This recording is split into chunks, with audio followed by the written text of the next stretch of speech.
تو تجھے کہا گیا۔ اب دیکھیں، انسان اپنی زندگی کے اندر کوئی بھی اچھا کام کرتا ہے اور اس کے اندر صرف دنیا دنیا دنیا ہوتی ہے، تو اس کا جو حساب کتاب ہوگا وہ ہم آگے دیکھیں گے۔ اسی طرح سے اللہ تعالیٰ شہید سے پوچھیں گے اور کہیں گے کہ تو نے تو اس لیے شہید ہو گیا اللہ کے راستے میں تاکہ لوگ تجھے بہادر سمجھیں۔ اسی طرح مالدار سے پوچھا جائے گا تو نے کیوں صدقہ کیا، کیوں خیرات کی، وہ کہے گا میں نے اللہ تیرے لیے کیا۔ اللہ تعالیٰ کہیں گے کہ نہیں، میں تو دلوں کے حال جاننے والا ہوں، تو نے اس لیے کیا تاکہ لوگ تجھے سخی سمجھیں۔ اور اس کے بعد کیا ہوگا؟ اس کے بعد اللہ کہے گا کہ تو نے جھوٹ کہا۔ فرشتے بھی یہی کہیں گے کہ ہاں تو نے جھوٹ کہا۔ رسول اللہ صلی اللہ علیہ وسلم فرماتے ہیں کہ ابو ہریرہ، یہی وہ پہلے 3 شخص ہوں گے جن سے قیامت کے دن جہنم کی آگ بھڑکائی جائے گی۔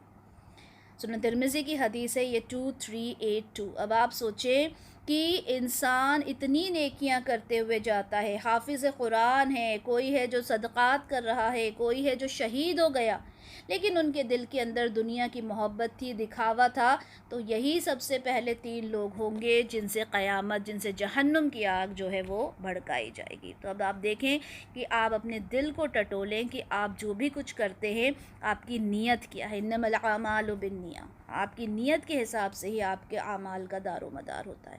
اسی طرح سے سورہ نور میں ہم پہلے پڑھ کر آئے کہ وہ ایک سراب کی طرح ہے، ایک آنکھوں کا دھوکہ ہے جو نیکیاں وہ کرتے ہیں۔ تو ضرورت ہے کہ ہم اپنا انٹروسپیکشن کریں، ہم اپنے آپ سے یہ سوال کریں کہ ہم جو کچھ کر رہے ہیں، ہمارا جو بھی عمل ہے وہ اللہ کے لیے، خالص اللہ تعالیٰ کے لیے ہے یا دنیا کو دکھانے کے لیے۔ آیت نمبر 24، جنت والے اس روز بہت اچھے ٹھکانوں میں ہوں گے اور ان کے قیلولہ کرنے کی جگہ بھی بہت ہی اچھی جگہ ہوگی۔ سبحان اللہ۔ اب یہاں کیا کہا جا رہا ہے؟ یہ سارا سب کچھ چل رہا ہے، قیامت کا منظر ہے، لوگ نفسی نفسی کے حالت میں ہیں، لیکن ایسے میں کیا ہوگا؟ جنت والے بہت اچھے ٹھکانوں میں ہوں گے اور ان کی قیلولہ کرنے کی جگہ بھی بہت ہی اچھی ہوگی، یعنی سخت گرمی کا ماحول ہوگا، دوپہر ہوگی، لیکن جو جنتی ہوں گے وہ تو قیلولہ کر رہے ہوں گے، وہ تو آرام کر رہے ہوں گے، ان کے اوپر کوئی پریشانی نہیں ہوگی۔ مشکات المصابیح کی 5563 میں ہے کہ رسول اللہ صلی اللہ علیہ وسلم کی خدمت میں حضرت ابو سعید خدری رضی اللہ عنہ آئے اور انہوں نے کہا کہ اللہ تعالیٰ مجھے یہ بتائیں کہ اللہ عز و جل نے تو فرمایا کہ اس دن لوگ رب العالمین کے حضور کھڑے ہوں گے، تو روز قیامت کون کھڑے ہونے کی طاقت رکھے گا؟ اللہ کے سامنے قیامت کا منظر ہوگا، کون کھڑا ہو سکتا ہے؟ تو آپ کو پتہ ہے آپ صلی اللہ علیہ وسلم نے کتنا خوبصورت جواب دیا کہ قیامت کا دن تو مومن پر ہلکا کر دیا جائے گا۔ سبحان اللہ۔ وہ ایسا ہوگا جیسے کہ فرض نماز، اب دیکھیں یہاں پہ فرض نماز کو اگر دیکھا جائے تو فرض نماز کس پر ہلکی ہوتی ہے؟ مومن پر۔ اور کس پر بھاری ہوتی ہے؟ مشرک پر، جو بڑی مشکل سے نمازوں کو پڑھتا ہے۔ تو ایک مومن کے اوپر جس طرح فرض نماز ہلکی ہوتی ہے، قیامت کا دن تو اس کے لیے اتنا ہلکا ہوگا۔ سبحان اللہ۔ تو ہم جو قیامت کے منظر سے ڈرتے ہیں نا، ہمیں ڈرنا چاہیے، اوبویسلی ڈرنا چاہیے، لیکن اس چیز کو یاد کریں کہ جب ہم مومنوں کی جماعت میں شامل ہوں گے اور وہاں پر کھڑے ہوں گے اور اطمینان کر رہے ہوں گے، آرام کر رہے ہوں گے انشاءاللہ تعالی، اور جس دن آسمان بادل کے ساتھ پھٹ جائے گا اور فرشتے نازل کیے جائیں گے فوج در فوج، اب کیا ہوگا؟ سورہ ابراہیم میں ہے کہ جس دن اس زمین کو دوسری زمین کے ساتھ بدل دیا جائے گا، آسمان بھی بدل دیا جائے گا، لوگ اللہ کے سامنے پیش ہوں گے، وہ اکیلا ہے، بڑا زبردست ہے، محشر کا میدان ہوگا، اللہ تعالیٰ کی عدالت لگی ہوگی، اور جو فرشتے ہیں وہ فوج در فوج، گروہ در گروہ اتریں گے، اللہ تعالیٰ کا جلوہ بکھرے گا، اس کی عدالت لگے گی، تمام جنس، تمام انسان سب رب ذوالجلال کے جلوہ افروز ہونے کے منتظر ہوں گے۔ اچانک آسمان پھٹ جائے گا، ملائکہ کا نزول شروع ہو جائے گا، ہر فرشتہ اپنے رب کے حکم کے مطابق اپنی اپنی ڈیوٹی پر کھڑا ہو جائے گا، اور 8 فرشتے ایسے ہوں گے جو رب العالمین کا عرش اٹھائے ہوئے نمودار ہوں گے، اور جیسے ہی اللہ تعالیٰ کا جلوہ نما ہوگا، پوری جو زمین ہے وہ کیا ہو جائے گی؟ نور بن جائے گی، اور اس طرح سے اللہ تعالیٰ کی عدالت لگے گی، اور اس وقت وہ ہیبت ہوگی کہ ہر انسان، یہاں تک کہ انبیاء بھی نفسی نفسی کر رہے ہوں گے. ہر انسان اپنے بارے میں سوچ رہا ہوگا کہ میرا کیا ہوگا، میری جب عدالت لگے گی، جب میں اللہ کے حضور پیش ہوں گا تو میرے ساتھ کیا ہوگا. انبیاء تک پریشان پھر رہے ہوں گے. وہ عالم ہوگا جب آسمان پھٹ جائے گا، جب بادلوں سے فرشتے نازل ہوں گے. کیا عالم ہوگا وہ، سوچیں. اس دن حقیقی بادشاہی صرف رحمان کی ہوگی، اور وہ دن کافروں پر بہت مشکل ہوگا. یہ جو بادشاہ بنے پھرتے ہیں نا، یہ کہ ہماری حکومت ہے، میں ہوں سب کچھ، میں سب کچھ ہوں، یہ جو میں کرتے رہتے ہیں، اس وقت وہ سب کچھ ختم ہو جائے گا. اللہ تعالیٰ کہے گا میں ہوں بادشاہ، میری بادشاہت ہے، آؤ اب کون میرے سامنے آتا ہے. مشکات المصابیح کی حدیث ہے 5523، جس میں اللہ آسمانوں کو لپیٹ دے گا اور انہیں اپنے دائیں ہاتھ میں پکڑ لے گا اور فرمائے گا میں بادشاہ ہوں، جابر اور متکبر کہاں ہیں. زمین کو اپنے بائیں ہاتھ میں لپیٹ لے گا اور کہے گا میں بادشاہ ہوں، وہ جابر اور متکبر کہاں ہیں جو دنیا میں اتنا اکڑ کے چلتے تھے، اپنے آپ کو بادشاہ کہتے تھے، حکمران کہتے تھے، کہاں ہیں وہ؟ آج تو صرف میری بادشاہت ہے، آج تم لوگ آئے ہو میرے سامنے، اب بتاؤ. اور جس دن ظالم حسرت سے اپنے ہاتھوں کو کاٹے گا اور کہے گا کاش میں نے رسول کے ساتھ راستہ اختیار کر لیا ہوتا.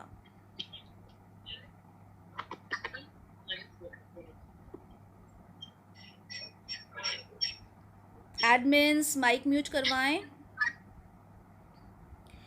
اور جس دن ظالم اپنے ہاتھوں کو کاٹے گا اور کہے گا کاش میں نے رسول کے ساتھ راستہ اختیار کر لیا ہوتا، وہ دن انسان کو احساس ہوگا کہ کاش میں نے رسول اللہ صلی اللہ علیہ وسلم کی بات کو مان لیا ہوتا، کاش میں نے سنت پر عمل کر لیا ہوتا، کاش میں نے قرآن کی آیات کو سمجھ لیا ہوتا، تو آج میرے ساتھ وہ نہ ہوتا. جیسے آج ہم نے لیکچر کے شروع میں کتنی پیاری پیاری باتیں سنی، کتنا میرا دل خوش ہوا کہ اگر میں نے ایک آیت پر بھی میں نے عمل کر لیا تو انشاءاللہ تعالی ہم ان لوگوں میں شمار ہو جائیں گے، ہم اس محفل میں ہم لوگ شامل ہو جائیں گے جہاں اللہ تعالیٰ کی رضا ہمیں حاصل ہوگی انشاءاللہ تعالی. اللہ تعالیٰ کا یہ جو آیات جو ہم پڑھ رہے ہیں اگر ہمارے دل میں اتر گئی تو انشاءاللہ تعالی ہم کامیاب ہو جائیں گے انشاءاللہ تعالی.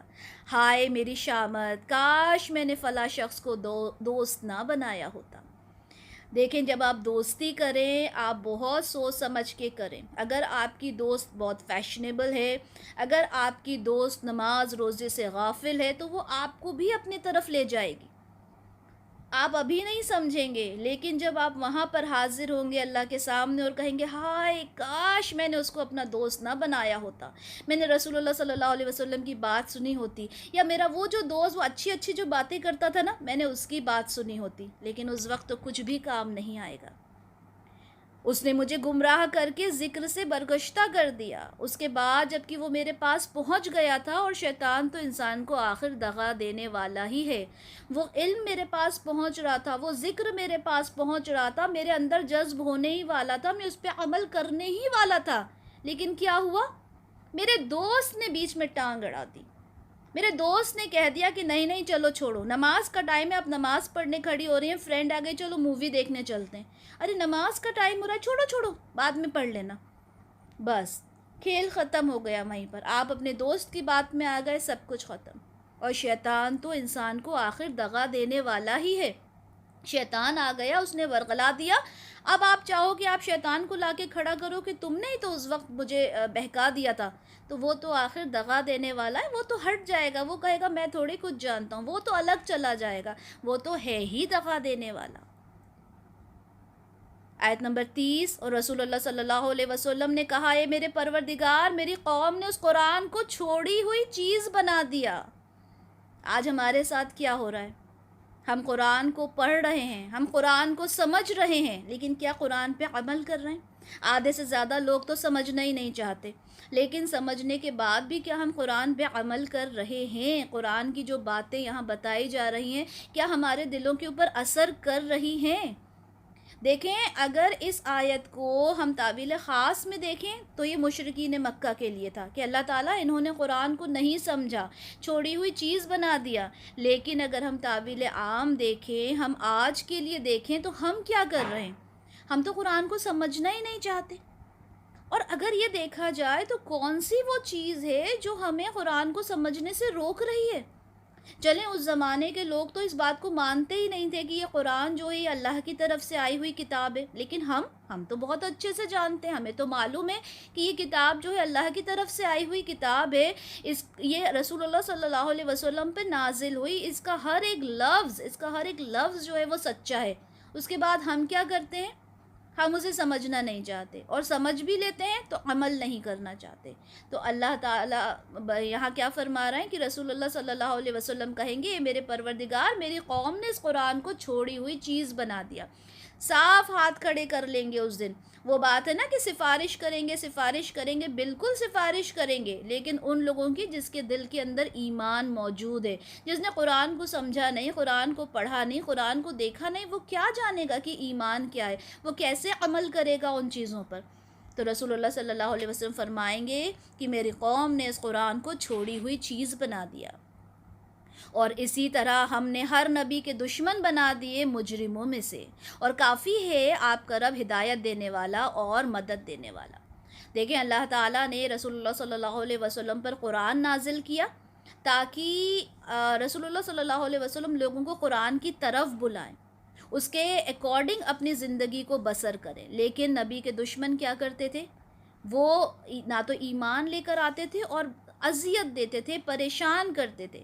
تو یہاں پہ رسول اللہ صلی اللہ علیہ وسلم کو تسلی دی جا رہی ہے کہ دیکھیں آپ کو گھبرانے کی ضرورت نہیں ہے، پریشان ہونے کی ضرورت نہیں ہے، کیونکہ اللہ تعالیٰ نے ہمیشہ ایسا کیا ہے کہ جو رسول ہیں، رسول کے دشمن ہمیشہ رہے ہیں تاکہ اس کے تھرو وہ امتحان لے سکیں. ٹھیک ہے، اس میں سے ڈفرینشیٹ کر سکے کہ کون اللہ کا نیک بندہ ہے اور کون غافل ہونے والا ہے. تو آپ نے بالکل پریشان نہیں ہونا ہے، ان کو سمجھایا جا رہا ہے کہ آپ بالکل پریشان نہ ہوں، اور اللہ ہی ہے جو ہدایت دینے والا ہے، مدد کرنے والا ہے. اللہ تعالیٰ آپ کی مدد کرے گا، آپ بالکل پریشان نہ ہوں. آیت نمبر 32. اور ان کافروں نے یہ بھی کہا کہ اس پر یہ قرآن پورے کا پورا ایک ہی دفعہ میں کیوں نہ اتار دیا گیا. اس طرح نازل کیا گیا ہے تاکہ اس کے ذریعے سے ہم آپ کا دل مضبوط کر دیں، اور اس لیے ہم نے اسے تدریجاً اور اہتمام کے ساتھ ترتیب دیا.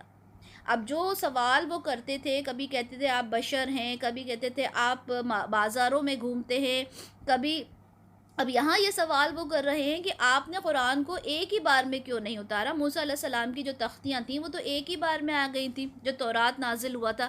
اب قرآن ایک بار میں کیوں نازل نہیں ہوا؟ اور اس پر وہ پھر یہ بھی کہا کرتے تھے کہ آپ تو کوئی شاعر ہیں، کیونکہ شاعر پورا کلام ایک بار میں نہیں لکھ سکتا، اس کو ٹائم لگتا ہے دھیرے دھیرے لکھنے میں، سوچتا ہے وہ. تو آپ تو کوئی شاعر ہیں، اس وجہ سے آپ دھیرے دھیرے لکھتے ہیں.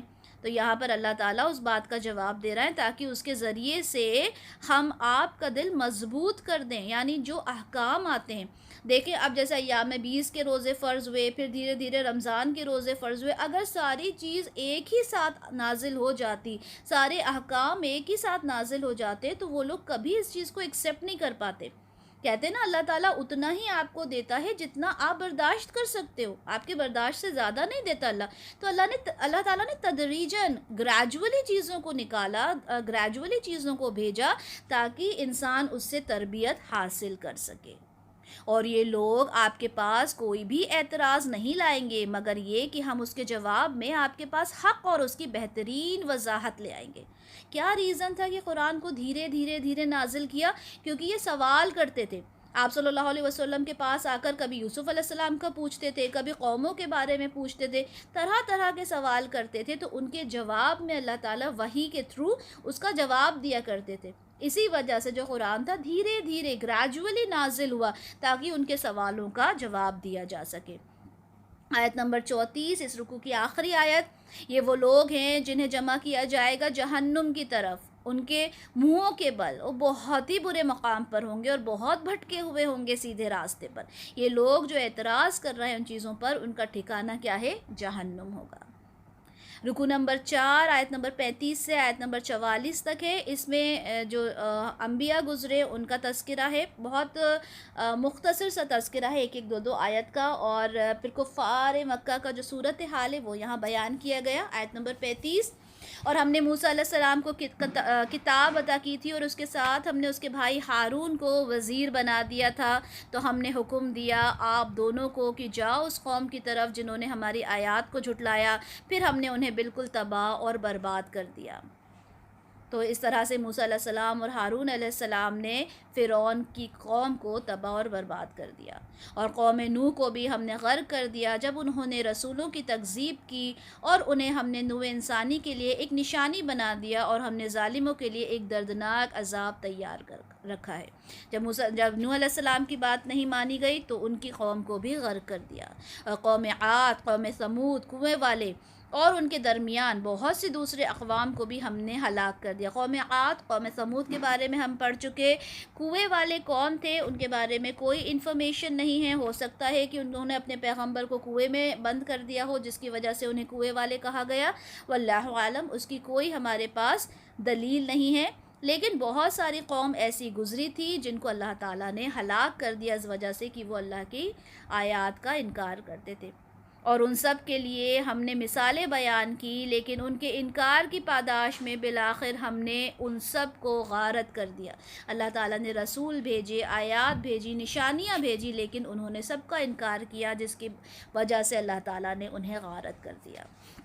آیت نمبر 40. اور یہ لوگ ایسی بستی پر سے تو گزرتے ہی ہیں جس پر بہت بری بارش برسائی گئی تھی، تو کیا یہ لوگ اسے دیکھتے نہیں ہیں، بلکہ وہ امید نہیں رکھتے جی اٹھنے کی.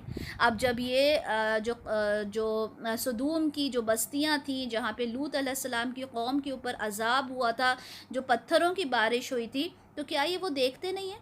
جب یہ لوگ بزنس کے سلسلے میں جاتے تھے، تجارت کے سلسلے میں جاتے تھے، تو یہ ان بستیوں کو دیکھتے تھے، لیکن دیکھنے کے بعد بھی کیا ان کے اوپر اثر نہیں ہوتا تھا؟ کیا ان کو دوبارہ جی اٹھنے کا یقین نہیں ہے؟ کیونکہ انسان غفلت میں کب ہوتا ہے؟ جب اس کو یہ یقین نہ ہو کہ میں دوبارہ زندہ کیا جاؤں گا. اگر آپ کو اور مجھے قیامت پہ یقین ہی نہ ہو، اگر ہم نہیں جانیں کہ ہمیں وہاں پر جا کے پریشانیاں جھیلنا ہے یا اس کا ریوارڈ ہمیں ملنا ہے، تو انسان اپنی زندگی گزارے گا جیسے چاہے گا. ہم کیوں یہ ساری جد و جہد کرتے ہیں؟ ہم قیامت میں اچھا مقام پانے کے لیے تو یہ محنت کر رہے ہیں نا. تو اللہ تعالیٰ کہہ رہا ہے کیا انہیں امید نہیں ہے دوبارہ جی اٹھنے کی؟ اور یہ لوگ جب بھی آپ کو دیکھتے ہیں تو آپ کا مذاق بناتے ہیں. کیا یہ ہیں جنہیں اللہ نے بھیجا ہے رسول بنا کر؟ اس طرح کی مذاق اڑایا کرتے تھے، اور اس طرح کی محفلوں میں آپ صلی اللہ علیہ وسلم کے بات کے بارے میں کہا کرتے تھے کیا یہ ہیں جسے اللہ نے رسول بنا کر بھیجا ہے؟ قریب تھا کہ یہ شخص ہمیں معبودوں سے برگلا دیتا اگر ہم ان کی پرستش پر ثابت قدم نہ رہتے. ان قریب جب وہ عذاب کو دیکھیں گے تو جان جائیں گے کہ کون بھٹکا ہوا تھا راستے سے. اب وہ کیا کہتے تھے کہ ہم تو اپنے معبودوں کو ہی مانیں گے، اور اچھا ہے ہم اس کی باتوں میں نہیں آئے، اور اگر ایسا ہوتا تو یہ تو ہمیں ہمارے معبودوں سے دور کر دیتا، اور ہم تو ثابت قدم ہیں. یعنی ہم جو ان مورتیوں کی عبادت کر رہے ہیں، ہم یہ جو شرک میں مبتلا ہیں، تو ہم تو یہ صحیح کام کر رہے ہیں، ہم ثابت قدم ہیں اپنے دین پر. اور رسول اللہ صلی اللہ علیہ وسلم کے لیے کہتے تھے کہ یہی غلط ہے، یہ ہمیں بھٹکانا چاہتے ہیں ہمارے دین سے. جب وہ عذاب کو دیکھیں گے تو جان جائیں گے کہ کون بھٹکا ہوا تھا راستے سے. عذاب کو دیکھنے کے بعد انہیں پتہ چل جائے گا. جب سچ میں، جب واقعی میں جب عذاب آئے گا اللہ تعالیٰ کا، تو ہر انسان جان جائے گا کہ کون سچا کون جھوٹا تھا. کیا تم نے دیکھا اس شخص کو جس نے اپنے خواہش نفس کو اپنا معبود بنا لیا؟ تو اے نبی صلی اللہ علیہ وسلم، کیا آپ ایسے شخص کی ذمہ داری لے سکتے ہیں؟ اب دیکھیں اس آیت کو دوبارہ سنیں. کیا تم نے دیکھا اس شخص کو جس نے اپنے خواہش نفس کو اپنا معبود بنا لیا؟ یہ شرک کی ایک ایسی قسم ہے جس کو اگر دیکھا جائے تو وہ ہر انسان کے اندر موجود ہے. اپنے خواہش نفس کو اپنا معبود بنا لیا. اگر میں اپنی خواہش کے اکارڈنگ چل رہی ہوں، میں قرآن کے احکام کو نہیں مان رہی، تو میں نے اپنے نفس کو اپنا معبود بنا لیا. یہ جو ہم کہتے ہیں نا شرک، کہ کسی مزار کے آگے جا کے متھا ٹیک دینا، ٹھیک ہے، یا پھر کسی بت پرستی میں لگ جانا. صرف وہیں تک آپ شرک نہیں کہہ سکتے کہ قبر پہ جا کے کسی سے مانگنا، بلکہ یہاں پہ اللہ تعالیٰ نے واضح کر دیا کہ اپنی خواہشات نفس کو اگر آپ نے اپنا معبود بنا لیا، تو آپ اگر اپنے خواہش نفس کو لے کر چل رہے ہیں، آپ صبح فجر میں اٹھ نہیں پاتے، کیوں؟ کیونکہ مجھے ٹھنڈی میں اٹھتے نہیں بنتا، میں ٹھنڈی میں وضو کیسے کروں؟ تو آپ کیا کر رہے ہیں؟ اس کا مطلب یہ ہے کہ آپ اپنی خواہش کو حاوی کر رہے ہیں۔ آپ حجاب نہیں کر سکتے، کیوں؟ کیونکہ میری خواہش نفس سے میں نہیں کر سکتی۔ میں حجاب اگر کرتی بھی ہوں تو میں جب شادیوں میں جاتی ہوں تو میں بالکل بے حجاب ہو جاتی ہوں، بھلے ہی وہاں پر آدمی آتے ہوں۔ کیوں؟ کیونکہ میرا خواہش نفس اس چیز کی اجازت دیتا ہے۔ میں جھوٹ بولتی ہوں، کیوں؟ کیونکہ میرا جو نفس ہے وہ مجھے کئی بار اس چیز کی اجازت دیتا ہے۔ ہزاروں ایگزامپلز ہیں اس چیز کو لے کر کہ میں اپنے خواہش نفس کو اپنا معبود بنا رہی ہوں، میں اس کو فالو کر رہی ہوں، میں اس کی عبادت کر رہی ہوں۔ تو شرک کی ایک بہت بڑی اقسام ہے یہ کہ آپ اپنے نفس کو اپنا معبود بنا رہے ہیں۔ تو آپ کو غور و فکر کرنے کی ضرورت ہے کہ جو شرک ہے، شرک وہی نہیں جو ظاہری شرک ہوتا ہے، وہ شرک والی بات جو میں نے آپ کو بتائی تھی کہ رسول اللہ صلی اللہ علیہ وسلم نے فرمایا کہ کالی رات میں کالے پتھر پہ کالی چیٹی کو آپ دیکھ نہیں سکتے نا، اسی طرح آپ شرک کو دیکھ نہیں سکتے۔ تو آپ نے کیا اپنے خواہش نفس کو اپنا معبود اگر بنا لیا ہے تو کہ اللہ تعالیٰ فرما رہے ہیں کہ اے نبی، کیا آپ ایسے شخص کی ذمہ داری لیتے ہیں؟ اللہ تعالیٰ فرماتے ہیں ایسے شخص کو راہ راست پر لانا کسی کے بس کا کام نہیں ہے۔ آپ ایسے شخص کے فکر و عمل پہ وقت ضائع نہ کریں، کیونکہ آپ کسی کے اعمال کی ذمہ داری نہیں لے سکتے۔ نفس کے بندوں کی یہ حالت ہوتی ہے کہ انہیں کتنا بھی سمجھایا جائے وہ نہیں سمجھتے۔ ان کے لیے آگے کیا فرمایا گیا؟ ان کے لیے اگلی آیت میں یہ فرمایا گیا کہ آپ کا کیا خیال ہے کہ ان میں سے اکثر سنتے اور سمجھتے ہیں؟ یہ نہیں ہے مگر چوپایوں کی مانند، بلکہ ان سے بھی بڑھ کے بھٹکے ہوئے ہیں۔ تو ایسے لوگ جو اپنی خواہشات کو پوجتے ہیں، ان کی عبادت کرتے ہیں، وہ کیا ہیں؟ وہ کچھ بھی نہیں ہیں بلکہ جانوروں کی طرح ہیں۔ ہم ایک غلط کانٹیکسٹ میں یہ بات کہتے ہیں نا کہ تمہیں کیا ہو گیا، تم بالکل جانور ہو گئے ہو۔ اللہ تعالیٰ فرما رہے ہیں جو اپنے ہی نفس کی پیروی کرنے والے ہوتے ہیں وہ کچھ نہیں ہے جانور کے سوا۔ جانور ہیں ایسے لوگ جو کچھ نہیں سننا چاہتے، کچھ نہیں سمجھنا چاہتے۔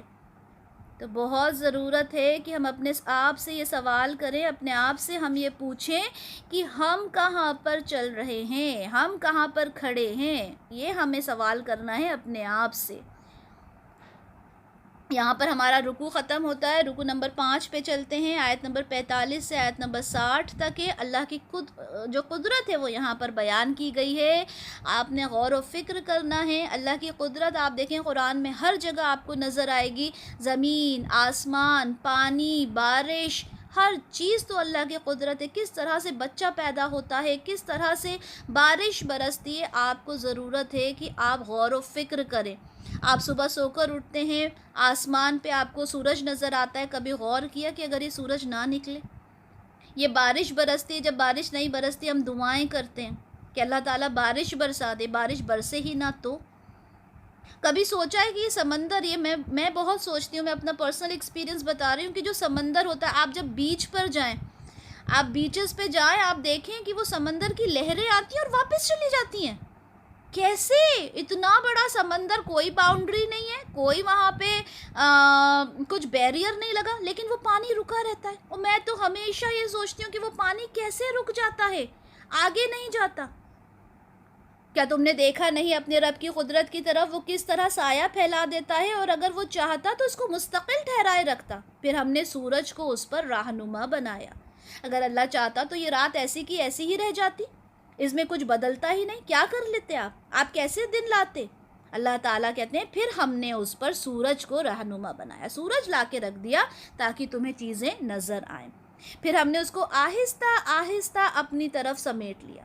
اللہ تعالیٰ آپ دیکھیں جو شیڈو نظر آتی ہے وہ کتنی لمبی ہوتی ہے، پھر دھیرے دھیرے سمیٹتے سمیٹتے کم ہو جاتی ہے، جیسے اللہ تعالیٰ نے اسے اپنی طرف کھینچ لیا ہو۔ اور وہی ہے جس نے رات کو بنایا تمہارے لیے اوڑھنا، اور نیند کو آرام، اور دن کو بنایا اٹھ کھڑے ہونے کا وقت۔ اب دیکھیں نیند رات ہوتی ہے انسان کو خود بخود نیند آنے لگتی ہے، چاہے وہ اگر رات کے 2 بجے تک بھی جاگنے والا ہوگا نا تو اس کے بعد اس کی آنکھیں بند ہونا شروع ہو جائیں گی خود بخود. ٹھیک ہے، ویسے تو عشاء کے بعد انسان کو سو جانا چاہیے، لیکن آج کا جو ماحول ہے وہ بڑا ہی خراب ماحول ہو گیا، لیٹ نائٹ لوگ سوتے ہیں. لیکن اگر رات کی نیند پوری نہ ہو تو انسان پورا دن پریشان گزرتا ہے اس کا. کیوں؟ کیونکہ اللہ تعالیٰ نے رات کو سونے کے لیے بنایا اور دن کو کام کرنے کے لیے بنایا. اور وہی ہے جو ہواؤں کو بھیجتا ہے اپنی رحمت کے آگے آگے بشارت بنا کر، اور ہم نے آسمان سے پاک پانی اتارا. جب بارش ہونے والی ہوتی ہے تو ہوائیں آپ نے دیکھا کتنی خوبصورت ہو جاتی ہیں، ہمیں محسوس ہونے لگتا ہے کہ بارش ہونے والی ہے، احساس ہو جاتا ہے. تو وہ بارش کتنی، وہ ہوا کتنی خوبصورت ہوتی ہے، احساس دلا دیتی ہے. اور پھر اس کے بعد جب بارش ہوتی ہے تو وہ پانی کیسا ہوتا ہے؟ بہت ہی پاک ہوتا ہے، فلٹرڈ واٹر ہوتا ہے وہ. تو اللہ تعالیٰ اپنی قدرت کو ہر طریقے سے بیان کر رہے ہیں تاکہ ہم زندہ کریں اس کے ذریعے سے مردہ زمین کو، اور اس سے ہم سیراب کرتے ہیں اپنی مخلوق میں سے بہت سے چوپایوں اور انسانوں کو. یہ جو بارش ہوتی ہے اس سے کیا ہوتا ہے؟ اس سے زمین جو ہوتی ہے اس کے اندر نباتات اگتے ہیں، اس کے اندر ویجیٹیشن ہوتا ہے جو ہمارے لیے کام آتا ہے. ہمارے لیے ویجیٹیشن کے تھرو بھی وہ پانی ضروری ہے، ہمارے خود کے لیے بھی وہ پانی ضروری ہے، اور ہم اس سے سیراب ہوتے ہیں. اور کتنی مخلوق ہے جو پانی سے سیراب ہوتی ہے، اور اس کو ہم نے گردش میں رکھا ہوا ہے ان کے درمیان تاکہ لوگ اس سے نصیحت حاصل کریں. لیکن اکثر لوگ کفران نعمت ہی کرتے ہیں. واٹر سائیکل اللہ تعالیٰ نے بہت بار قرآن کے اندر ایکسپلین کی ہے، اینڈ دا ریزن بیہائنڈ از کہ بہت ہی ایک اللہ تعالیٰ کی ایک شان ہے، وہ اللہ تعالیٰ کی ایک نعمت ہے، وہ اللہ تعالیٰ کا کرشمہ ہے وہ، کہ اگر آپ دیکھیں پہلے سمندر سے پانی اڑتا ہے بھاپ کے تھرو، اور جو ویپرائزیشن ہوتا ہے، پھر بادل بنتے ہیں، پھر بادل سے بارش ہوتی ہے، پھر دریاؤں میں جاتا ہے، پھر گلیشیئرز وغیرہ بنتے ہیں، پھر اس سے ندیوں میں جاتا ہے، پھر ندیوں سے واپس سمندر میں چلا جاتا ہے. تو یہ کتنی خوبصورت چیز ہے اللہ تعالیٰ کی. لیکن کبھی ہم نے غور کیا؟ بچپن میں واٹر سائیکل بنایا تب بھی غور نہیں کیا کہ اللہ تعالیٰ تیری قدرت ہے یہ. لیکن اکثر لوگ کفران نعمت ہی کرتے ہیں، سوچتے ہی نہیں ہیں ان چیزوں کو. اور اگر ہم چاہتے تو ہم ہر بستی میں ایک نذیر بھیج دیتے. یہ جو اتنے سوال کر رہے ہیں لوگ، اگر ہم چاہتے تو آپ قوم کی بات کر رہے ہو، قوم چھوڑو، ہم تو ہر ایک بستی کے اندر نذیر بھیج دیتے. نذیر یعنی ڈرانے والا بھیج دیتے. لیکن ہم نے ایسا نہیں کیا، ہم اپنے اکارڈنگ کام کریں گے. اور اللہ تعالیٰ ہر ایک قوم کے اوپر ایک رسول بھیجا، ایک ڈرانے والا بھیجا، اور وہ بھی اس بستی میں بھیجا اللہ تعالیٰ نے جہاں کا ایک جس کا سوسائٹی کے اندر ایک مقام ہو. ٹھیک ہے، ایک سینٹرل پلیس ہو کسی بھی شہر، کسی بھی علاقے کا جو ایک سینٹرل شہر ہوتا ہے، ایک ملک، ایک سٹی ہوتی ہے، وہاں پر ہم نے نبی کو بھیجا تاکہ جو لوگ ہیں ان کو سمجھ سکیں. آیت نمبر 52، تو اے نبی صلی اللہ علیہ وسلم آپ ان کفار کا کہنا نہ مانیے اور آپ ان کے ساتھ جہاد کریں اس قرآن کے ذریعے سے، بڑا جہاد، جہادن کبیرہ. اب دیکھیں آپ صلی اللہ علیہ وسلم سے کہا جا رہا ہے آپ کفار کا کہنا نہ مانیں. جب یہ سورہ نازل ہوئی تو اس وقت جو مکہ میں بڑی، یہ لوگ جو کفار تھے انہوں نے بڑی مشکل کر رکھا تھا آپ صلی اللہ علیہ وسلم کے لیے. ٹھیک ہے، اور آپ پر بہت دباؤ تھا، اور لوگ یہ چاہتے تھے، آپ کو مشورہ دیتے تھے، آپ کو سمجھاتے تھے کہ دیکھیں آپ یہ جو کچھ کر رہے ہیں یہ ٹھیک نہیں ہے. بھائی بھائی کا دشمن ہو گیا، دوست دوست کا دشمن ہو گیا، باپ بیٹے کا، بیٹے باپ کا دشمن ہو گیا. یہ آپ کس طرح سے کام کر رہے ہیں؟ قبیلے قبیلے ایک دوسرے کے دشمن ہو گئے. تو آپ ایک کام کریں، یہ ساری چیزیں چھوڑ دیں، تھوڑا سا ریلیکسیشن دیں، تھوڑا آپ جھکیں، تھوڑا ہم جھکیں، تاکہ چیزوں کے اندر ہم تھوڑا باتیں کر سکیں، تھوڑی میوچول انڈرسٹینڈنگ ہو ہمارے اندر، تھوڑا تھوڑا کمپرومائز کریں ہم لوگ. تو بلکہ ایک مرحلہ ایسا بھی آیا جب ولید بن مغیرہ اور آپ کے جو اور بھی قریش تھے، انہوں نے کہا کہ ایسا کرتے ہیں کہ آپ کی کچھ باتیں ہم مان لیتے ہیں، کچھ باتیں آپ ہماری مان لیں. ٹھیک ہے، تو اس طرح سے کوئی راستہ، درمیانی راستہ کوئی نکل آئے. لیکن ان سب کے باوجود آپ صلی اللہ علیہ وسلم نے ان کی کوئی بات نہ مانی، اور یہاں پر اللہ تعالیٰ نے کیا کہا کہ آپ ان کفار کا کہنا نہ مانیے۔ اللہ تعالیٰ نے صاف فرما دیا کہ یہ جو بھی کچھ کہیں آپ نے ان کو نہیں ماننا، بلکہ اس مشکل حالات میں آپ نے قرآن کے ذریعے سے جہاد کرنا ہے۔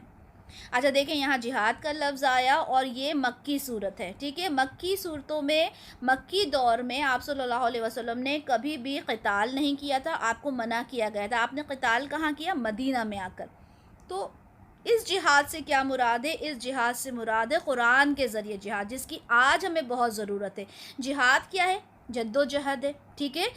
جد و جہد اپنے آپ سے، دوسروں کے ساتھ۔ تو یہ قرآن سب سے بیسٹ میڈیم ہے اپنے دین کو، اسلام کو سمجھنے کے لیے سب سے بیسٹ ہے کہ آپ قرآن کو سمجھیں۔ تو اللہ تعالیٰ کیا فرما رہا ہے؟ اس قرآن کے ساتھ آپ نے جد و جہد کرنا ہے، اور کیا لفظ آیا ہے؟ لفظ آیا ہے جہادن کبیرہ، یعنی آپ نے بہت بڑا جہاد کرنا ہے، ہر آسپیکٹ کے حساب سے آپ نے جہاد کرنا ہے، لیکن کس کے تھرو کرنا ہے؟ قرآن کے تھرو۔ اور یہی آپ صلی اللہ علیہ وسلم کا طرز عمل رہا، اسی طرح سے انہوں نے کیا۔ آیت نمبر 53، اور وہی ہے اللہ جس نے دو دریا چلا دیے ہیں، میٹھا ہے نہایت خوش ذائقہ، اور یہ کھاری ہے نہایت کڑوا، اور ان دونوں کے درمیان اس نے ایک پردہ اور مضبوط آڑ بنا رکھی۔ ہم جانتے ہیں جس طرح سے دو سمندر آپس میں نہیں ملتے، سمندروں کے اوپر بھی اگر دیکھا جائے تو وہاں پہ کھارا پانی ہوتا ہے، اور اس کے نیچے سے ہی، اسی سمندر کے نیچے سے جو ہوتا ہے میٹھا پانی بھی بہتا ہوا نظر آتا ہے۔ اسی طرح سے کئی جگہ ایسے ہیں جہاں پہ سمندر آپس میں ملتے نہیں ہیں، ٹھیک ہے۔ ہم دیکھتے ہیں گوگل پہ سرچ کریں تو کئی جگہ وہاں پہ نظر آتی ہے جہاں پہ ایک سمندر دوسرے سمندر سے نہیں ملتا، ٹھیک ہے۔ تو یہاں پر اللہ تعالیٰ کیا فرما رہے ہیں کہ اللہ تعالیٰ نے دو پانیوں کو ایک ہی وقت میں، ایک کو کھارا بنایا اور ایک کو خوش ذائقہ بنایا۔ سینکڑوں میل تک چلنے والا جو سمندر کا پانی ہوتا ہے وہ اوپر سے کڑوا ہوتا ہے، اور اس کے نیچے جو سطح کی طرف جو بہنے والا پانی ہوتا ہے، جو دریا میں سے آ رہا ہوتا ہے، وہ میٹھا ہوتا ہے، اور وہ دونوں آپس میں نہیں ملتے۔ تو یہ بھی اللہ تعالیٰ کی قدرت ہے۔ اور وہی ہے جس نے پانی سے پیدا کیا انسان کو، تو اس نے بنایا اس کے لیے نسب اور سسرالی رشتہ، اور آپ کا رب سب قدرتوں کا مالک ہے۔ اب یہاں پہ اللہ تعالیٰ نے دو دریاؤں کا، سمندروں کا ذکر کیا، اور اس کے بعد اللہ تعالیٰ فرماتے ہیں کہ انسان کو بھی تو پانی سے ہی پیدا کیا۔ ایک انسان کیسے پیدا ہوتا ہے؟ ایک بوند سے ہی تو پیدا ہوتا ہے انسان بھی، اور اس کے بعد اللہ تعالیٰ نے اس کو قدرت دی، اس کو پیدا کیا، اس کو بڑا کیا، اور اس کے بعد پھر اس کے سسرالی رشتے بنے۔ اگر سسرالی رشتے نہ ہوتے تو امیجن کریں آدمی بڑا ہو گیا، اب اس کے بعد آگے نسل کیسے بڑھے گی، آگے رشتہ داریاں کیسے بڑھیں گی؟ انسان کا اپنا نسب تو وہی ہوتا ہے جو اس کے والدین سے ہوتا ہے، لیکن سسرالی رشتے، اگر سسرالی رشتے نہ ہوتے تو آگے رشتے کیسے بڑھتے؟ ایک انسان دوسرے انسان سے، خاندان دوسرے خاندان کے ساتھ ملتا ہے تو کیا ہوتا ہے؟ رشتے بڑھتے ہیں، تعلقات بڑھتے ہیں، آگے چیزیں بڑھتی ہیں۔ تو اللہ تعالیٰ نے یہاں یہ بھی چیز بتا دی کہ دیکھو یہ جو سسرالی رشتے ہیں یہ ہم نے کیوں بنائے؟ تاکہ چیزیں آگے بڑھیں، اور آپ کا رب سب قدرتوں کا مالک ہے، اللہ تعالیٰ سب کچھ جاننے والا ہے، اور وہ بندگی کرتے ہیں اللہ کے سوا ان کی جو نہ تو انہیں کوئی نفع پہنچا سکتے ہیں اور نہ نقصان، اور یہ کافر لوگ اپنے رب کی طرف سے پیٹھ موڑے ہوئے ہیں۔ کافر کبھی نہیں سنتے، وہ ایسی چیزوں کی عبادت کر رہے ہیں، وہ لات، منات، عزا، ان سارے بتوں کی عبادت کر رہے ہیں، نہ تو وہ نفع دے سکتے نہ ہی نقصان دے سکتے، وہ انہوں نے اپنے رب سے منہ موڑ لیا ہے۔ اور انہیں بھیجا ہم نے اور نہیں بھیجا ہم نے آپ کو مگر بشیر اور نذیر بنا کے۔ رسول اللہ صلی اللہ علیہ وسلم ایک ہی وقت میں بشارت دینے والے بھی ہیں اور اسی وقت میں ڈرانے والے بھی ہیں۔ بشارت دیتے ہیں جنت کی اور ڈراتے ہیں جہنم سے۔ آپ صلی اللہ علیہ وسلم ان سے کہہ دیجئے کہ میں تم سے اس پر کچھ اجر تو نہیں مانگتا سوائے اس کے جو چاہے اپنے رب کا راستہ اختیار کرے۔ کوئی اجرت تو نہیں مانگتے رسول اللہ صلی اللہ علیہ وسلم۔ اور دیکھیں جو لوگ ان سے کہتے تھے، پہلے بھی یہ کانسیپٹ کلیئر کیا ہے کہ لوگ ان سے کہتے تھے کہ یہ شاعر ہے، کاہن ہے، جادوگر ہے، تو وہ لوگ تو کچھ اجرت مانگتے تھے نا، ان کی کوئی فیس ہوتی تھی کہ لاؤ بھائی ہم نے تم کو شاعری سنائی، کوئی سٹوری سنائی، تو ہم کو اس کے عوض میں پیسہ چاہیے. لیکن رسول اللہ صلی اللہ علیہ وسلم تو کچھ بھی نہیں مانگ رہا ہے، اس کے عوض میں کوئی اجر نہیں مانگتے، سوائے اس کے جو چاہے اپنے رب کا راستہ اختیار کرے. بس مانگتے ہیں تو کیا مانگتے ہیں کہ اللہ تعالیٰ کا جو راستہ ہے، اپنے رب کا جو راستہ ہے، وہ تم نے اختیار کر لینا ہے. اور آپ توکل کیے رکھیے اس زندہ جاوید ہستی پر جسے کبھی موت نہیں آئے گی، اور اس کی حمد کے ساتھ تسبیح کیجیے، اور وہ اپنے بندوں کے گناہوں کی خبر رکھنے کے لیے کافی ہے. اللہ تعالیٰ پھر سمجھا رہے ہیں رسول اللہ صلی اللہ علیہ وسلم کو کہ آپ نے اللہ کے اوپر جس کو کبھی موت نہیں آئے گی، جو جاوید ہے، اس کی ہستی کے اوپر آپ نے کیا کرنا ہے، آپ نے اطمینان رکھنا ہے، یقین رکھنا ہے، اور اپنا کام آپ نے اپنے طرح سے کرتے جانا ہے. اور یہ لوگ جو گناہ کر رہے ہیں ان کے لیے تو خبر رکھنے کے لیے میں کافی ہوں، مجھے پتہ ہے کہ وہ کیا کر رہے ہیں. ہمارا جو سارے ریکارڈز ہیں وہ تو اللہ کے پاس محفوظ ہیں. جو مشرکین تھے ان کے بھی سارے ریکارڈز محفوظ تھے. تو اللہ تعالیٰ کہہ رہے ہیں کہ وہ اپنے بندوں کے گناہوں کی خبر رکھنے کے لیے کافی ہے. وہی ہے جس نے پیدا کیا آسمان اور زمین کو اور جو کچھ ان کے درمیان ہے 6 دنوں میں، پھر وہ متمکن ہو گیا عرش پر. وہ رحمان ہے تو پوچھ لو اس کے بارے میں کسی خبر رکھنے والے سے. اب اللہ تعالیٰ کا عرش کیسا ہے، وہ کیسے متمکن ہوئے، یہ متشابہ آیات میں سے ہے، اس کے اوپر ہمیں فکر نہیں کرنا، سوچنا نہیں ہے. لیکن ہاں، سلسلۃ صحیحہ کی حدیث ہے 3154، جس میں آپ صلی اللہ علیہ وسلم نے یہ ضرور فرمایا کہ اللہ تعالیٰ نے ہفتے کے دن مٹی پیدا کی، اتوار کو پہاڑ گاڑھے، پیر کے دن درخت اگائے، ٹھیک ہے، اور منگل کو کام کاج کی چیزیں لوہا وغیرہ پیدا کی، بدھ کے دن روشنی پیدا کی، جمعرات کو جانور پھیلائے، اور جمعے کو آدم علیہ السلام کو عصر کے وقت پیدا کیا. ٹھیک ہے، تمام مخلوقات کے آخر میں. یہ چیز ہمیں ضرور حدیث میں ملتی ہے، لیکن اللہ تعالیٰ کا عرش کیسا ہے، وہ کیسے کہاں پر ہے، اتنا ہمیں سوچنے کی ضرورت نہیں ہے. ٹھیک ہے، اللہ تعالیٰ یہاں پر کیا فرما رہے ہیں کہ اگر آپ پوچھنا چاہو تو کسی خبر رکھنے والے سے پوچھ لو. اللہ تعالیٰ کی صفات کے بارے میں اگر جاننا چاہتے ہو تو اس انسان سے جانو، اس انسان سے معلوم کرو جو ان چیزوں پہ غور و فکر کرتے ہیں. اور ایسے ہی لوگوں کے ساتھ دوستی کرو، ایسے لوگوں کے ہی ساتھ رہو جو اللہ تعالیٰ کی کبریائی کے اوپر غور کرتے ہیں، اللہ تعالیٰ کی قدرت کے اوپر غور کرتے ہیں. اگر کسی سے پوچھنا ہے تو ان لوگوں سے پوچھو جو علم رکھنے والے ہیں، جو سچ میں علم رکھتے ہیں. اچھا، اس کے بعد آیت سجدہ ہے.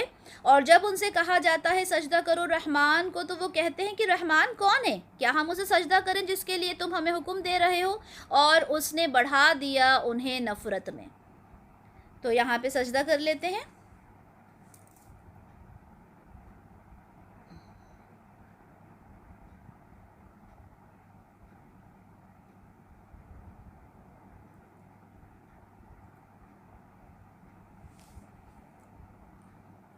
جی، اور جب ان سے کہا جاتا ہے کہ سجدہ کرو رحمان کو. اچھا، یہ جو کفار تھے، یہ جو مکہ کے جو قریش تھے، یہ لوگ اللہ نام سے تو واقف تھے، اللہ کو تو جانتے تھے کہ اللہ ہے، ٹھیک ہے، رب ہے، لیکن یہ رحمان لفظ سے واقف نہیں تھے. اب وہ اعتراض کرتے تھے رسول اللہ صلی اللہ علیہ وسلم سے کہ آپ تو ہم سے کہتے ہیں کہ شرک نہ کرو، اللہ کو مانو، تو پھر آپ رحمان کو کیوں مانتے ہو، اور آپ کہتے ہو کہ رحمان کو سجدہ کرو. تو ہم آپ کی بات مان کے کیوں رحمان کو سجدہ کریں. اور اسی بات پر انہوں نے اور اس نفرت میں آگے بڑھ گئے.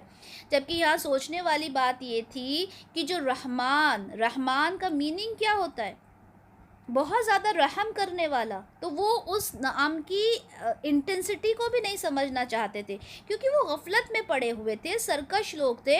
وہ کہتے تھے کہ یہ رحمان کون ہے، ہم نہیں مانتے، ہم کیوں سجدہ کریں اس کو جس کو تم سجدہ کرنے کے لیے کہتے ہو. اللہ تعالیٰ کا ہر نام جو ہے وہ بہت اچھا نام ہے.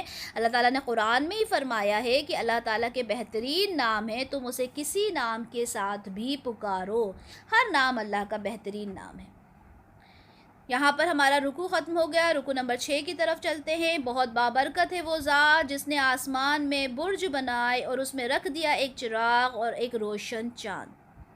یہاں سے رکو نمبر 6 شروع ہوتا ہے، آیت نمبر 61 سے آیت نمبر 77 تک ہے، آخری رکو ہے اس سورہ کا۔ اور اس سورہ میں رحمان کے بندوں کی صفات بڑی خوبصورتی سے بیان کی گئی ہے۔ آپ لوگ جو صفات ہیں ان کو نوٹ ڈاؤن کیجئے گا کہ رحمان کے بندے کی صفات کیا ہوتی ہیں، ٹھیک ہے؟ تو اللہ تعالیٰ کیا فرما رہے ہیں یہاں پر، بہت بابرکت ہے وہ ذات جس نے آسمان میں برج بنائے اور اس میں رکھ دیا ایک چراغ اور ایک روشن چاند۔ اچھا، برج کے بارے میں کئی معنی ہیں، کہا جاتا ہے کہ یہ بروج سے مراد سورج اور چاند کی منازل ہیں۔ کچھ کہتے ہیں کہ یہاں پر جو ملائکہ ہیں وہ مقرر ہیں جو آسمان کے دروازوں سے آتے جاتے ہیں، تو وہ جو جگہ ہے وہ برج کہلاتی ہے، ٹھیک ہے، واللہ عالم۔ اور یہاں پر سورج کے لیے جو لفظ استعمال ہوا وہ سراج ہوا، اور چاند کے لیے روشن لفظ استعمال ہوا۔ دیکھیں، جس زمانے میں یہ 1450 سال پہلے قرآن نازل ہوا تھا، اس وقت اتنا نہیں جانتے تھے کہ سورج چاند کی اپنی روشنی نہیں ہوتی، اس کا ریفلیکشن ہوتا ہے۔ لیکن اس آیات میں دیکھیں یہ چیز واضح ہو گئی کہ اللہ تعالیٰ نے جو سورج ہے وہاں پر سراج یعنی چراغ جو اپنی روشنی میں خود جلتا ہے، اور اللہ تعالیٰ نے چاند کے لیے روشن لفظ یوز کیا، یعنی اس کا جو ریفلیکشن ہوتا ہے سورج کا وہ وہاں سے اس کو ملتا ہے۔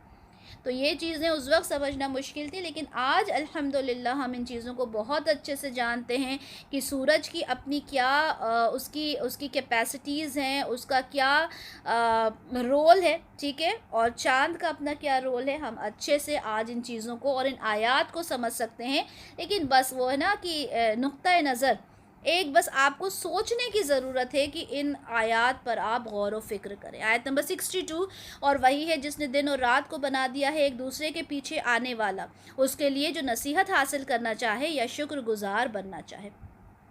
دیکھیں، دن ہوتا ہے، دن کے بعد رات ہوتی ہے، رات کے بعد دن ہوتا ہے، دن کے بعد پھر رات کے بعد دن، لیکن آپ اس پہ غور و فکر کرنے والے تو بنو۔ جب آپ نصیحت حاصل کرنا چاہو گے تو آپ جب اس کے لیے نصیحت حاصل آپ کو کرنا ہے، آپ اللہ تعالیٰ کے شکر گزار بنو۔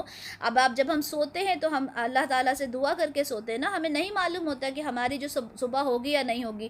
اسی طرح سے جب ہم صبح اٹھتے ہیں تو اللہ تعالیٰ سے ہم یہی دعا کرتے ہیں کہ اللہ تعالیٰ ہم تو مر گئے تھے، آپ نے ہمیں دوبارہ سے زندہ کر دیا۔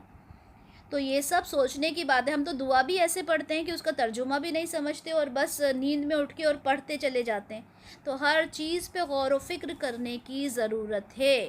اللہ تعالیٰ کہتے ہیں کہ انسان کے اوپر ہے، چاہے تو وہ نصیحت حاصل کر لے یا پھر ناشکرہ بن جائے۔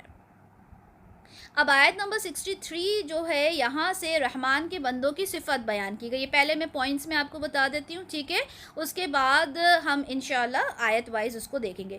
سب سے پہلے تو رحمان کے جو بندے ہوتے ہیں وہ زمین میں نرمی سے چلتے ہیں، وہ جاہلوں سے الجھتے نہیں ہیں، وہ اللہ کی ہر وقت عبادت کرتے ہیں، سجود میں رہتے ہیں، وہ ہمیشہ جہنم سے پناہ مانگتے ہیں، وہ میانہ روی اختیار کرتے ہیں، وہ شرک نہیں کرتے، وہ ناحق کسی کو قتل نہیں کرتے، وہ زنا نہیں کرتے، وہ جھوٹ نہیں بولتے، جھوٹی گواہی نہیں دیتے، وہ لغو بات نہیں کرتے، اور اگر کوئی بےہدہ اس طرح کی کوئی بات ہوتی ہے تو وہاں سے نکل جاتے ہیں، اور وہ اللہ کی آیات کو غور سے سنتے ہیں، اور وہ اپنے گھر والوں کے لیے بھی ہدایت کی دعا کرتے ہیں۔ تو یہ ساری صفات ہے رحمان کے بندے کی، اور انشاءاللہ ہماری یہی کوشش ہوگی کہ یہ 12 صفات میں نے آپ کو پڑھ کے سنائی ہیں، یہ 12 صفات ہم سب کے اندر انشاءاللہ تعالی موجود ہو۔ اور رحمان کے بندے وہ ہیں جو زمین پر آہستگی اور نرمی کے ساتھ چلتے ہیں، اور جب ان سے مخاطب ہوتے ہیں جاہل لوگ تو وہ ان کو سلام کہہ دیتے ہیں۔ تو سب سے پہلے جو صفت یہاں پہ بیان کی گئی ہے کہ ان کی جو چال ہوتی ہے، ٹھیک ہے، وہ اس میں وقار اور اس میں عاجزی پائی جاتی ہے۔ یعنی آپ دیکھیں کوئی متکبر انسان ہے، بڑا غرور والا انسان ہے، تو وہ کیا کرے گا، اس کی جو چال ہوگی نا، اس کے ایک دم شولڈرز کھڑے ہوں گے اور اس کی چال ایک عجیب ہی چال ہوگی، آپ اس کو دیکھ کر پہچان جاؤ گے کہ یہ تو بڑا ہی متکبر انسان ہے نا۔ تو یہاں پر اللہ تعالیٰ فرما رہے ہیں کہ آپ نے نرم چال رکھنا ہے۔ اچھا، اب نرم چال سے مطلب یہ نہیں ہے کہ بالکل مریضوں جیسی یا ضعیفانہ چال آپ نے چلنا ہے۔ نبی کریم صلی اللہ علیہ وسلم خود ان کی جو چال تھی، ان کے بڑے مضبوط قدم ہوا کرتے تھے، اور وہ بڑے شان کے ساتھ چلا کرتے تھے۔ ٹھیک ہے. اسی طرح سے حضرت عمر رضی اللہ عنہ کے بارے میں ہے کہ کسی کو انہوں نے دیکھا کہ وہ بڑی ہی دھیمی چال اور بڑی مریل سی چال چل رہا تھا، تو انہوں نے پوچھا کہ تم بیمار ہو؟ اس نے کہا نہیں. تو حضرت عمر نے کہا کہ تم قوت کے ساتھ چلو. تو اس کا مطلب یہ نہیں ہے کہ اگر آپ سے کہا گیا کہ نرمی کے ساتھ چلو تو آپ بالکل بیماروں کی طرح چلنے لگو، نہیں، بلکہ اپنی جو آپ کی فطری چال ہے، آپ نے ایک بناوٹی اس میں بناوٹ نہیں کرنا، لیکن آپ نے متکبر جس طرح سے چلتا ہے یا جس طرح سے ایک غرور اس کے چال میں ہوتا ہے وہ نہیں ہونا چاہیے. عاجزی کے ساتھ آپ چلنے والے ہو. ٹھیک ہے. اچھا، یہاں پر کیا کہا گیا؟ یہاں پہ جاہل کے بارے میں بات کی گئی. اب جاہل کون ہوتا ہے؟ جاہل وہ ہوتا ہے جو باتوں کو سمجھنا نہیں چاہتا. جاہل سے مطلب الٹریٹ نہیں ہے. جاہل وہ ہوتا ہے جو باتوں کو سمجھنا نہیں چاہتا. ٹھیک ہے. تو یہاں پر کیا کہا گیا؟ اگر تمہاری جاہل سے ملاقات ہو جائے، یعنی تم اپنی بات اسے سمجھاؤ، ٹھیک ہے، لیکن اگر وہ آپ سے آرگیو کرنے پر آ جائے، اور یہ ہمارے ساتھ ہوتا ہے جب ہم اسے دین کی دعوت دیتے ہیں، ہم اسے بتاتے ہیں کہ دیکھو تم نے ایسا کرنا ہے، ایسا کرنا ہے، تو وہ آپ سے بحث کرنے لگتا ہے. جب آپ سے وہ بحث کرنے لگے، یہاں تک کہ کئی پڑھے لکھے لوگ، مطلب پڑھے لکھے ان دا سینس جو قرآن کو جانتے ہیں، اگر ان کو بتایا جائے، بلکہ میرے پاس ایک کوسچن آیا تھا کہ وہ بہت اچھے سے، وہ عالم کی بیٹی ہیں اور میں انہیں کچھ سمجھاتی ہوں تو وہ کہتی ہیں ہاں چھوڑو، رہنے دو، ہمیں مت سمجھاؤ. تو جب اگر کبھی ایسا ہو تو آپ نے کیا کرنا ہے؟ آپ نے ان سے بالکل نہیں الجھنا، آپ نے انہیں سلام کرنا ہے کہ السلام علیکم، اور وہاں سے ہٹ جانا ہے. یہ قرآن ہمیں نصیحت کر رہا ہے. ٹھیک ہے. آپ نے کوشش کرنا ہے، آپ نے حجت قائم کرنا ہے، جس طرح سے قرآن کے بارے میں کہا گیا کہ قرآن کے تھرو آپ نے جہاد کرنا ہے. لیکن کوئی جاہل انسان ہے تو آپ نے خود جاہل نہیں بن جانا، بلکہ آپ نے کیا کرنا ہے؟ آپ نے سلام کرتے ہوئے وہاں سے الگ ہٹ جانا ہے. اور وہ لوگ راتیں بسر کرتے ہیں اپنے رب کے حضور سجدے اور قیام کرتے ہوئے. اب نیکسٹ صفت کیا بیان کی گئی ہے؟ کہ وہ راتوں کو نماز پڑھتے ہیں. اور یہ رات کی نماز کون سی ہے؟ ہم سب جانتے ہیں، تہجد کی. فرض نماز کے بعد اگر کسی نماز کو امپورٹنس دی گئی ہے تو وہ تہجد کی نماز ہے. تو جو راتوں کو نماز پڑھتے ہیں وہ رحمان کے بندے ہیں. سنن ترمذی کی 3579، سنن نسائی کی 1615 آپ کے ساتھ شیئر ہوگی، جس میں تہجد کی نماز کا تذکرہ ہے کہ فرض نماز کے بعد جو سب سے اہم نماز ہے وہ تہجد کی نماز ہے. اور وہ وقت ایسا ہوتا ہے جب آپ اللہ تعالیٰ کے سب سے زیادہ قریب ہوتے ہو. اس کے بعد وہ لوگ جو دعا کرتے رہتے ہیں کہ ہمارے رب عذاب جہنم کو ہم سے پھیر دے، یقیناً اس کا عذاب چمٹ جانے والی شے ہے. اب اتنی عبادت کرنے والے، اتنے اللہ کے بندے، اس کے بعد بھی انہیں غرور نہیں ہے کہ میں تو راتوں میں اٹھ کے بھی عبادت کر رہا ہوں، بلکہ اس کے بعد بھی وہ ڈرتے ہیں اور اللہ سے کیا دعا کرتے ہیں کہ اللہ تعالیٰ ہمیں جہنم کے عذاب سے بچا دے.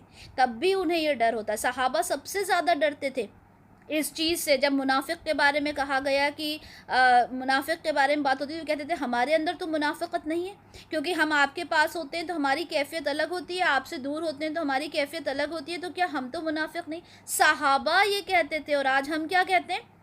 ہم تو کہتے ہیں ہمارے اندر ایمان کوٹ کوٹ کے بھرا ہوا ہے. تو ہر لمحہ اس چیز کا ڈر ہونا چاہیے کہ اللہ تعالیٰ ہمیں جہنم کی آگ سے بچانا. وہ آگ جو 70 گنا اس آگ سے بڑی ہے، بھاری ہے، گرم ہے، تپش والی ہے، اس آگ سے اللہ تعالیٰ تو ہمیں محفوظ رکھنا. ہمیں نہیں معلوم کہ ہماری جو نیکیاں ہیں وہ کس حد تک قبول ہوں گی. تو اللہ تعالیٰ سے ہر لمحہ ڈرتے ہوئے انسان کو یہ اللہ سے دعا کرنا چاہیے کہ اللہ تعالیٰ تو ہمیں جہنم کی آگ سے ہمیں محفوظ رکھنا. اللہم اجرنا من النار. یقیناً وہ بہت بری جگہ ہے مستقل ٹھکانے کے لیے بھی اور عارضی قیام کے لیے بھی. اب یہاں کیا کہا گیا؟ ایسا نہیں ہے کہ آپ تھوڑی دیر کے لیے اس جہنم میں چلے جاؤ، گھومنے پھرنے کے لیے چلے جاؤ تو اٹس اوکے. نہیں، وہ تھوڑے دیر کے لیے بھی بہت مشکل جگہ ہے اور وہ ہمیشہ رہنے کے لیے بھی بہت ہی بری جگہ ہے. اور وہ لوگ کہ جب وہ خرچ کرتے ہیں تو نہ اسراف کرتے ہیں، نہ بخل سے کام لیتے ہیں، بلکہ ان کا معاملہ اس کے درمیان متعدل ہوتا ہے. اب میانہ روی سے کام کرتے ہیں، کیا مراد ہے؟ کہ وہ نہ تو اسراف کرتے ہیں اور نہ ہی وہ بخیل ہوتے ہیں، نہ ہی بخل کرتے ہیں، نہ ہی کنجوسی کرتے ہیں. اب اسراف کے تین معنی ہیں وہ لیے گئے. ٹھیک ہے، مودودی صاحب کے تفسیر میں سے ہے یہ. پہلا تو یہ کہ ناجائز کاموں میں اپنی دولت کو صرف کرنا اسراف ہوتا ہے، ناجائز کاموں میں. ٹھیک ہے. دوسرا یہ کہ جائز کاموں میں بھی حد سے زیادہ تجاوز کرنا، یعنی کسی کے پاس بہت زیادہ ہے تو وہ حد سے زیادہ اپنے اوپر، اپنی فیملی کے اوپر خرچ کرے، وہ بھی اسراف میں آتا ہے، حد سے زیادہ، ٹھیک ہے۔ اور تیسرا یہ ہے کہ نیکی کے کاموں میں خرچ کرے، لیکن وہ نیکی نہ ہو، وہ ریاکاری ہو، یعنی ریاکاری تو آبویسلی وہ تو ایک الگ ہی چیز ہو گئی، ٹھیک ہے۔ یعنی 3 طرح کے اسراف ہیں، پہلا یہ کہ ناجائز کاموں میں، دوسرا یہ کہ جائز کاموں میں تو کرتا ہے لیکن بہت زیادہ کرتا ہے، اور تیسرا ریاکاری کرتا ہے۔ اسی طرح سے بخل جو کنجوسی ہے اس کو 2 طرح میں بتایا گیا ہے، ایک تو یہ کہ اپنے بیوی بچوں کے اوپر ہی خرچ نہ کرے، اور دوسرا نیک کاموں میں خرچ نہ کرے۔ سنن نسائی کی حدیث 2548 میں دیکھتے ہیں کہ رسول اللہ صلی اللہ علیہ وسلم نے صدقہ کرنے والے اور وہ انسان جو صدقہ نہیں کرتا، جو بخیل ہے، کنجوس ہے، اس کی مثال کیسے بتائی؟ ایسے بتائی کہ دونوں کے جسم کے اوپر لوہے کے زرہیں ہیں، کرتے جیسے انہوں نے پہنے ہوئے ہیں، اور اس سے ان کے سینے جو ہیں وہ ڈھکے ہوئے ہیں۔ اب جب سخی انسان، ٹھیک ہے، سخی انسان جب خرچ کرنے کا ارادہ کرتا ہے تو اس کی زرہیں کھل جاتی ہیں اور وسیع ہو جاتی ہیں، اور جب بخیل انسان خرچ کرنے کا ارادہ کرتا ہے تو اس کی زرہیں سکڑ جاتی ہیں۔ کیا مطلب ہوا کہ جب بخیل انسان چاہتا ہے کہ میں کچھ خرچ کروں، تو کیونکہ اس کا دل اندر سے گوارا نہیں کرتا تو وہ اور سکڑ جاتی ہے، اس کو مطلب اور روک لیتی ہیں کہ رہنے دو، کیا ضرورت ہے خرچ کرنے کی۔ اور سخی انسان جو ہوتا ہے اس کا ہاتھ اور وسیع ہوتے ہیں اور وہ زیادہ سے زیادہ خرچ کرتا ہے۔ یہ ایک ڈفرنس ہے ایک سخی انسان کے بیچ میں اور کنجوس کے انسان کے بیچ میں۔ تو جس طرح سے جو رحمان کے بندے ہوتے ہیں وہ اپنی رفتار میں، اپنی گفتگو میں معیار رکھتے ہیں، اسی طرح جب وہ خرچ کرتے ہیں اس میں بھی معیانہ روی اختیار کرتے ہیں، نہ تو بہت زیادہ خرچ کرتے اور نہ ہی یہ کرتے کہ بالکل اپنا چیزوں کو چھپا کے بچا کے رکھیں۔ تو یہاں پر ایک اور صفت ہم نے دیکھی، اور وہ لوگ جو نہیں پکارتے اللہ کے ساتھ کسی اور معبود کو، اور نہ ہی قتل کرتے کسی جان کو جس کو اللہ نے محترم ٹھہرایا مگر حق کے ساتھ، اور نہ ہی کبھی وہ زنا کرتے، اور جو کوئی بھی یہ کام کرے گا اس کی سزا کو حاصل کر کے رہے گا۔ اب یہاں پہ 3 صفات بیان کی گئی ہیں رحمان کے بندے کی، کیا ہیں؟ شرک نہیں کرتے، ناحق قتل نہیں کرتے، اور زنا نہیں کرتے۔ ایک حدیث سنن ترمذی کی 3183 جو اسی آیت کی تفسیر میں ہے کہ جب سورہ فرقان کی آیت نمبر 68 اور 69 کے بارے میں ہوا تو یہ رسول اللہ صلی اللہ علیہ وسلم نے کیا فرمایا کہ بڑا گناہ پوچھا گیا کیا ہے، تو کسی کو اللہ کے ساتھ شریک ٹھہرانا، اور اس کے بعد یہ کہ تم اپنے بیٹے کو اس ڈر سے مار دو کہ اگر وہ رہے گا تو تمہارا کھانے پینے میں ساتھ دے گا، اور تیسرا یہ کہ تم اپنے پڑوسی کی بیوی کے ساتھ زنا کرو۔ یہ بہت بڑے گناہ ہیں، ٹھیک ہے، ناحق قتل کرنا، زنا کرنا، اور شرک تو ہے ہی بہت بڑا گناہ۔ تو یہاں پر جو ناحق قتل کرنے کی بات اگر آئی ہے تو دیکھیں قتل جو ہے وہ جائز ہے کس کنڈیشن میں؟ سنن ابو داؤد کی حدیث 4363 میں ہے، جو مرتد ہو گیا، ٹھیک ہے، جس نے زنا کیا شادی شدہ ہونے کے بعد۔ ہم نے دیکھا تھا نا زنا کی 2 صورتیں ہوتی ہیں، ایک شادی شدہ کی الگ، غیر شادی شدہ کی الگ۔ تو شادی شدہ ہونے کے بعد جس نے زنا کیا رجم کے تھرو، جو اس کو ہم نے آیت پڑھی تھی، ٹھیک ہے، تو ایمان کے بعد جو کفر لے کر آیا، شادی شدہ ہونے کے بعد زنا کیا، اور کسی جان کو کسی جان کے بدلے کے بغیر قتل کر دیا، یعنی جو سزا ہوتی ہے جان کے بدلے جان، وہ بھی ایک جائز سزا ہے، ٹھیک ہے۔ تو ان 3 کے علاوہ اگر کوئی کسی کو قتل کرتا ہے تو وہ کیا ہے؟ وہ ناحق قتل کرنا ہے۔ تو یہ 3 کنڈیشنز میں الاؤڈ ہے، ادروائز ہر کنڈیشن میں الاؤ نہیں ہے۔ تو یہاں پر ہم نے دیکھا کہ جو رحمان کے بندے ہیں ان کی صفت کیا ہوتی ہے۔ آیت نمبر 69 دیکھتے ہیں، قیامت کے دن اس کا عذاب دگنا کر دیا جائے گا اور وہ اس میں رہے گا ہمیشہ ہمیشہ ذلیل ہو کر۔ اب یہاں پر کہا گیا کہ قیامت کے دن اس کا عذاب دگنا کر دیا جائے گا۔ اب دگنا کر دیا جائے گا تو بہت سارے لوگ جو حدیث کو نہیں مانتے وہ یہ کہتے ہیں کہ قبر میں کوئی عذاب نہیں ہوگا، وہ تو ڈائریکٹ جنت جہنم والا ہی کانسیپٹ ہے، یہ قبر والا کوئی کانسیپٹ نہیں ہے۔ تو یہاں پر جب کہا گیا کہ اس دن ان کا عذاب دگنا کر دیا جائے گا، تو یہاں پر سوچنے والی بات ہے کس چیز سے دگنا کر دیا جائے گا؟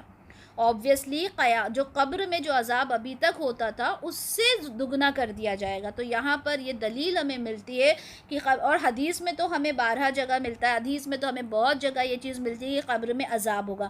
لیکن کچھ لوگ ہوتے ہیں نا جو منکر حدیث ہوتے ہیں، وہ کہتے ہیں کہ قرآن میں سے بتاؤ کہ قبر میں عذاب کہاں ہوگا. تو یہ دلیل ہے اس بات کی، یہ آیت کہ اللہ تعالیٰ کہہ رہے ہیں کہ دگنا عذاب کر دیا جائے گا. کس چیز سے دگنا ہوگا؟ قبر سے. ایک حدیث آپ کے ساتھ شیئر کر دیں، مسند احمد کی حدیث ہے 3300 کہ جب فرشتہ جب سوال جواب کرے گا اور بندہ بالکل حساب کتاب سے سوال جواب دے گا تو فرشتہ کیا کرے گا؟ فرشتہ اس کو جنت کی طرف سے اس کو بتا دے گا کہ دیکھو یہ تمہارا ٹھکانہ ہے اور اب تم نے یہاں پر آرام سے رہنا ہے. لیکن اگر میت جو کافر ہوگی، منافق ہوگی، اور جب فرشتے اس سے سوال کریں گے اور فرشتوں کا وہ جواب نہیں دے پائے گا تو اللہ کیا کہا جائے گا؟ اس کے بعد اس کو جنت کی طرف دکھایا جائے گا پہلے، اور کہا جائے گا کہ اگر تو اللہ کے رسول پر ایمان لاتا، اللہ کی آیات پر ایمان لاتا تو یہ تیرا ٹھکانہ ہوتا. لیکن تو نے اللہ کے ساتھ شرک کیا، کفر کیا، اس کی بات کو نہیں مانا، اس لیے اللہ تعالیٰ نے تیرے لیے اس کے بدلے ایک اور ٹھکانہ تیار کیا ہے. اور اس کو جہنم کی طرف سے دروازہ کھول دیا جائے گا اور وہ فرشتہ اس کو گرز کی ایک زبردست ضرب لگاتا ہے جس کی آواز کو جنس اور انس کے علاوہ اللہ تعالیٰ کی ساری مخلوق سنتی ہے. اس طرح سے وہ ضرب لگایا جاتا ہے کہ اس کی جو چیخ و پکار ہوتی ہے وہ صرف انسان اور جنات نہیں سن پاتے بلکہ اس کے علاوہ ہر کوئی سنتا ہے، ہر مخلوق سنتی ہے. تو وہ اس کا مقام ہوگا جہنم میں. اور اسی طرح سے جنت کا باغ ہوگا یا پھر وہ جہنم کا ایک گڑھا ہوگا. اب تو یہ ہمارے اعمال ہیں کہ ہم جنت کا باغ بنانا چاہتے ہیں اپنی قبر کو، یا اللہ نہ کرے اللہ نہ کرے اللہ نہ کرے اللہ نہ کرے، یا پھر جہنم کا گڑھا بنانا چاہتے ہیں. سوائے اس کے جس نے توبہ کی اور ایمان لایا اور اس نے نیک عمل کیے، تو ایسے لوگوں کی برائیوں کو اللہ تعالیٰ نیکیوں سے بدل دیتا ہے اور اللہ تعالیٰ غفور الرحیم ہے. جس نے گناہ کیے، کبیرہ گناہوں میں وہ ملوث ہوا، لیکن اس نے اللہ تعالیٰ سے توبہ کی، سچے دل سے توبہ کی، تو اللہ تعالیٰ کیا فرماتے ہیں؟ اور جو ایمان لایا، یعنی توبہ جب اس نے شرک کیا تو کیا ہوا؟ وہ ایک طرح سے ایمان سے ہی بے دخل ہو گیا، لیکن جب اس نے توبہ کی تو وہ واپس ایمان کے اندر داخل ہو گیا. تو اللہ تعالیٰ کیا کرتے ہیں؟ ایسے لوگوں کی برائیوں کو اللہ تعالیٰ نیکیوں میں بدل دے گا. کتنی خوبصورت آیت ہے کہ اللہ تعالیٰ جب ہم برائیاں کرتے ہیں، ہم سے گناہ ہو جاتے ہیں، اب ہم سے گناہ ہو گئے، اب ہم توبہ کر رہے ہیں تو کیا ہوگا؟ مجھ سے ہماری ایک ٹیم ممبر نے گروپ میں یہ سوال کیا تھا کہ جو ہم برائیاں ہماری ہوتی ہیں اور جب ہم توبہ کریں گے تو کیا ہوگا؟ کیا ہمارے اعمال نامے میں وہ کٹ کے نیکیاں لکھ جائیں گی؟ تو یہاں اللہ تعالیٰ کہہ رہا ہے وہ جو برائیاں ہوں گی وہ نیکیوں میں بدل جائیں گی، انٹرچینج ہو جائیں گی. جیسے آپ کمپیوٹر پہ انٹری، آپ دیکھو نا، مینول رجسٹر ہوگا تو وہاں تو آپ کو کاٹنا پیٹنا پڑے گا، لیکن آپ کمپیوٹر پہ دیکھو، کمپیوٹر پہ کیا ہوتا ہے؟ آپ ڈیلیٹ کرتے ہو، نئی انٹری کر رکھ دیتے ہو، وہاں پہ پتہ چلتا ہے کسی کو کہ آپ نے کچھ ڈیلیٹ کیا تھا وہاں پر؟ سبحان اللہ. سورہ زمر کی آیت نمبر 53، آیت نمبر 53 میں ہے کہ کہہ دو کہ یہ میرے بندو جنہوں نے اپنی جانوں پر زیادتی کی ہے، اللہ کی رحمت سے مایوس نہ ہو، یقیناً اللہ سارے گناہ معاف کر دیتا ہے. اللہ تعالیٰ ہر گناہ کو معاف کرنے والا ہے، وہ غفور الرحیم ہے. اسی طرح حضرت عائشہ فرماتی ہیں کہ اگر تم نے کوئی گناہ کیا تو اللہ تعالیٰ سے معافی مانگو اور اسے توبہ کرو، کیونکہ گناہ سے توبہ ندامت اور استغفار ہے. سلسلۃ الصحیحہ 1341. اسی طرح سے سلسلۃ الصحیحہ کی 3663 ہے کہ ایک شخص آپ صلی اللہ علیہ وسلم کے پاس آئے اور ان سے کہا کہ اگر ایک آدمی نے تمام گناہ کیے، دنیا کا ہر گناہ کیا، کوئی گناہ نہ چھوڑا ہو، اور تو کیا اس کے لیے توبہ ہے؟ تو آپ صلی اللہ علیہ وسلم نے فرمایا کیا تم مسلمان ہو؟ اس نے کلمہ پڑھا اور کہا کہ ہاں میں مسلمان ہوں. تو آپ صلی اللہ علیہ وسلم نے کہا ہاں تم نیک کام کرو اور برے کام چھوڑ دو، اللہ ان تمام گناہوں کو تمہارے لیے نیکی میں بدل دے گا، نیکی بنا دے گا. تو اس نے کہا کہ میرے دھوکے اور میری سرکشیاں، میری بدکاریاں، مطلب بہت ہی میں گناہ گار تھا. تو رسول اللہ صلی اللہ علیہ وسلم نے کہا ہاں، یعنی ہر چیز تمہاری نیکی میں بدل جائے گی. اس نے ساختہ کہا اللہ اکبر اللہ اکبر اللہ اکبر. اللہ اکبر، مطلب ہم اتنے گناہ کرتے ہیں، اتنی غلطیاں کرتے ہیں، اس کے باوجود اللہ تعالیٰ کیا کہہ رہے ہیں؟ مجھ سے مانگ تو میرے بندے، تو مانگ، میں دینے کو تیار ہوں۔ اللہ تعالیٰ اتنا خوش ہوتا ہے جب بندہ اس سے توبہ کرتا ہے، کہ وہ ایک حدیث ہے نا کہ جیسے ایک اونٹ ہے اور وہ سامان لے کر غائب ہو گیا، اور جب وہ واپس آتا ہے تو وہ جتنا خوشی اس انسان کو ہوتی ہے اپنے اونٹ کو دیکھ کر، ایسی اللہ کو خوشی ہوتی ہے جب بندہ اس کی طرف رجوع کرتا ہے۔ تو آپ اللہ سے مانگنے والے تو بنو، یہ نہ سوچو کہ میں نے کل کیا تھا، یہ سوچو کہ میں آج کیا کر رہی ہوں اور مجھے آگے کیا کرنا ہے۔ اور جس نے توبہ کی اور نیک اعمال کیے، تو ایسا شخص توبہ کرتا ہے اللہ کی جناب میں جیسا کہ توبہ کرنے کا حق ہے۔ ایسے نہیں کہ ہر کسی طرح سے توبہ قبول ہو جائے گی، آپ نے ایسے توبہ کرنا ہے جیسا کہ توبہ کرنے کا حق ہے۔ اور وہ لوگ جو جھوٹ پر موجود نہیں رہتے، اور جب وہ کسی لغو کام پر سے گزرتے ہیں تو باوقار انداز سے گزر جاتے ہیں۔ یہاں پر بتایا کہ جو رحمان کے بندے ہیں وہ جھوٹی بات نہیں کرتے، جھوٹی گواہی نہیں دیتے، اور کسی طرح کی لغو بات ہوتی ہے تو باوقار انداز سے وہاں سے گزر جاتے ہیں۔ ہمارے ساتھ یہ ہوتا ہے کہ ہم اس طرح کی پارٹیز میں جاتے ہیں، اس طرح کی محفل میں بیٹھتے ہیں، اور ہم کہتے ہیں کیا کریں، ریکوائرمنٹ ہے، ٹائم کی ضرورت ہے، پریشانی ہے کہ کیا کریں، ان چیزوں سے ہم دور نہیں ہو سکتے۔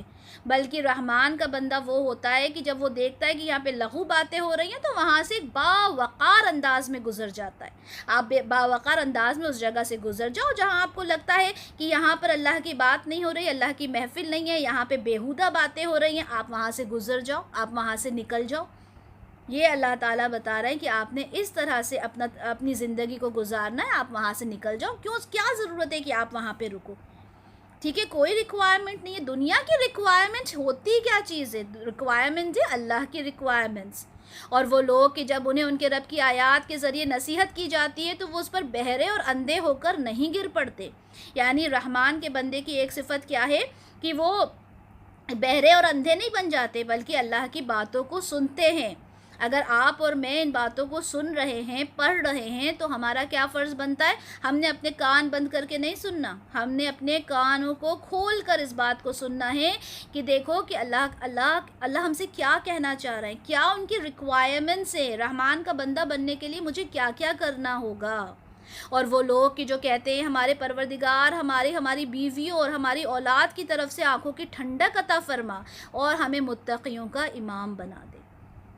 ایک انسان جب وہ نیک ہے، نیک راستے پر چل رہا ہے، تو اس کی آنکھوں کی ٹھنڈک کیا ہوگی کہ اس کی بیوی، اس کے بچے وہ بھی نیک راستے پر چلنے والے ہیں۔ اور جس گھر کے اندر اگر ہسبینڈ نیک ہے، بیوی نہیں ہے، بیوی نیک ہے، ہسبینڈ نہیں ہے، وہاں بڑی پرابلمز کریٹ ہو جاتی ہیں۔ تو یہ دعا انسان کو کرنا چاہیے کہ اللہ تعالیٰ میرے بیوی بچے، یا ایک عورت کو دعا کرنا چاہیے کہ اللہ تعالیٰ میرا ہسبینڈ، میرے بچے جو ہیں وہ بھی نیک ہوں، تاکہ ہم سب قیامت میں، ہم سب جنت میں ایک ساتھ موجود ہوں۔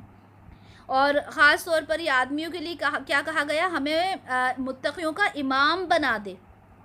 ٹھیک ہے، تو جو نیکی کے کام، بھلائی کا جو جذبہ ہے اس میں اتنا آگے بنا دے کہ ہمیں اس کا امام بن دے۔ اور آدمیوں کے لیے کیوں غلط کہا میں نے، کہ عورتوں کے لیے بھی نا، اگر عورتیں بھی جب نیک راستے پر چلیں گی، ٹھیک ہے، اپنے آپ کو اسوہ بنائیں گی، اپنے آپ کو رول ماڈل بنائیں گی، ٹھیک ہے، اگر میں نیک کام کروں گی، میں اچھا کام کروں گی، تو میرے گھر کی باقی عورتیں بھی تو مجھے دیکھ کر سمجھیں گی، سنیں گی۔ اسی طرح سے آدمی کے لیے کیا کہا گیا؟ اگر آدمی کے حساب سے دیکھا جائے تو جب وہ نیک کام کرے گا تو اس کے گھر والے، اس کے رشتہ دار اس کو دیکھ کر نیک کام کریں گے۔ تو یہاں پر فرمایا گیا کہ اللہ تعالیٰ مجھے امامت کے منصب پر فائز فرما دے، میں امامت کروں۔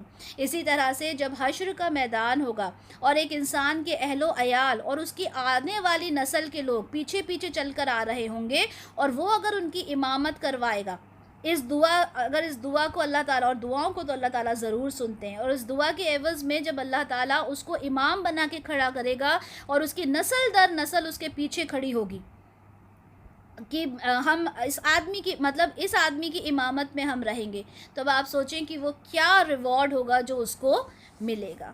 تو یہاں پر اللہ تعالیٰ ایک رحمان کے بندے کی صفت یہاں پر بتا رہے ہیں کہ وہ اپنے گھر والوں کے لیے بھی دعا کرتا ہے ہدایت کی، اور وہ یہ چاہتا ہے کہ میں امامت پر فائز ہو جاؤں، یعنی میں ان کی امامت کروں، دنیا میں بھی دنیا میں بھی کروں اور جب آخرت میں جب محشر کا جو میدان ہوگا وہاں پر بھی میں ان کی امامت کروں. اور وہ لوگ ہیں جن کو ان کے صبر کی جزا میں بالا خانے ملیں گے اور وہ ان میں اس کا استقبال کیا جائے گا دعاؤں اور سلام کے ساتھ. یہ سب کچھ جب کریں گے، جب ان چیزوں کے اوپر جو ہم نے پوائنٹس 10-12 ہم نے جو پوائنٹس پڑھے، جب ان کے اوپر فوکسڈ رہے گا انسان، تو اس کا استقبال کیا جائے گا جنت میں، اس کو ویلکم کیا جائے گا اور دعائیں سلام اس کو دیا جائے گا. ہم جاتے ہیں نا کسی ہوٹل میں جاتے ہیں تو وہاں پہ ویلکم ڈرنک دی جاتی ہے، ریفریشمنٹ دیا جاتا ہے اور ایسا لگتا ہے ہم کوئی بہت VIP ہوں. ٹھیک ہے، جتنے بڑے ہوٹل میں جاؤ گے آپ کو اتنا ہی اسی طرح کا ویلکم آپ کو کیا جائے گا. تو یہ دنیا کا ویلکم دیکھ کر جب ہم اتنا خوش ہو جاتے ہیں تو جنت مطلب یہ تو اللہ مجھے معاف کرے کہ کمپیریزن بھی نہیں کرنا چاہیے کہ دنیا اور آخرت، جنت اور دنیا کا کیا کمپیریزن، کوئی کمپیریزن ہی نہیں ہے.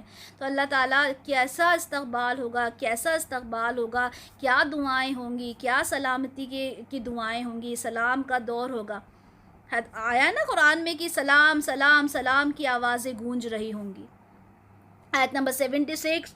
اور اس میں ہمیشہ رہیں گے. وہ بہت ہی عمدہ جگہ ہے مستقل قیام کے لیے بھی اور تھوڑی دیر ٹھہرنے کے لیے بھی. ابھی ہم نے جہنم کے بارے میں یہ پڑھا تھا کہ وہ تھوڑی دیر کے ٹھہرنے کے لیے بھی بری جگہ ہے اور ہمیشہ قیام کے لیے بھی بری جگہ ہے. اسی طرح جنت کے لیے آیا کہ جنت تھوڑی دیر کے لیے اگر آپ دیکھنے کے لیے بھی چلے جاؤ گے نا تو وہ بڑی خوبصورت جگہ ہے اور ہمیشہ رہنے کے لیے تو واقعی میں بہت اچھی جگہ ہے. اے نبی صلی اللہ علیہ وسلم آپ کہہ دیجئے کہ میرے رب کو تمہاری کوئی پرواہ نہیں، اگر نہ ہوتا تمہیں پکارنا، اب جب کہ تم نے جھٹلا دیا ہے تو ان قریب یہ عذاب تمہیں چمٹ کر رہے گا. یعنی اللہ تعالیٰ نے اب اتنی ساری نصیحتیں دے دی، اس کے بعد کیا کہا جا رہا ہے کہ رسول اللہ صلی اللہ علیہ وسلم کے تھرو یہ کہلوایا جا رہا ہے کہ دیکھو کسی بھی قوم کے اوپر جب تک عذاب نہیں آتا، جب تک اس کو نصیحت دینے کے لیے کوئی رسول کو نہ بھیجا جائے.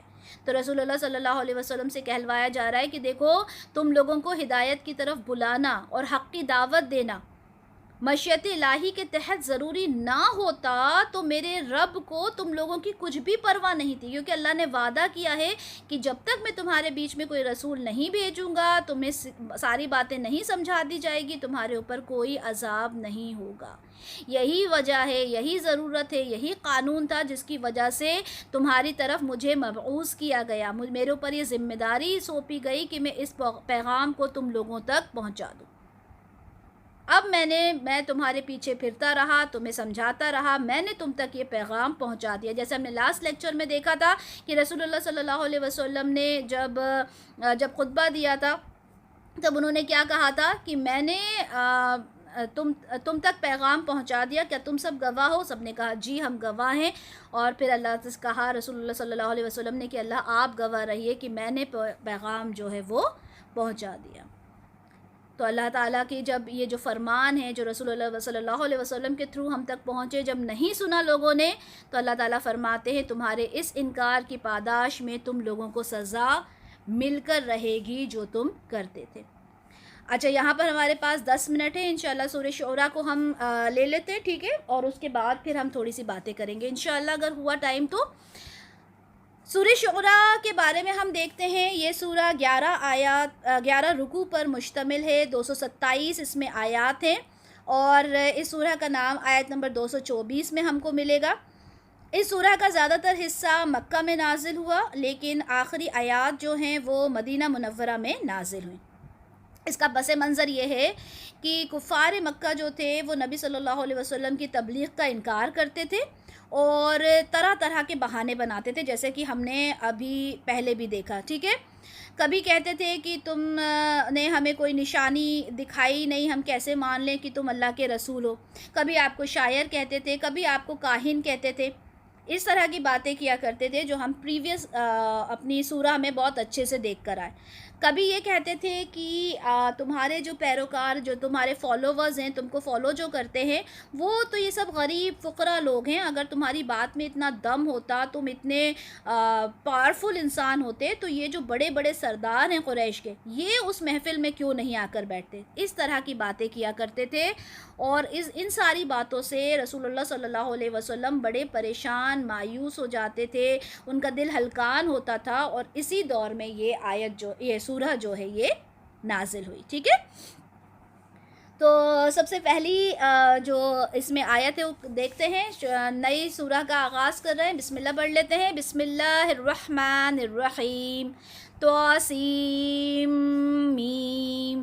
توسیم میم حروف مقطعات میں سے ہے، ٹھیک ہے، جس کا علم اللہ اور اللہ کے رسول کو ہے۔ اس کے بعد آیت نمبر 2 دیکھتے ہیں، یہ روشن کتاب کی آیات ہیں۔ ظاہر سی بات ہے اس قرآن کے اندر جتنی بھی آیات ہیں وہ سب ایک روشن کتاب کے تحت ہیں جو ہمیں ہدایت دیتی ہیں۔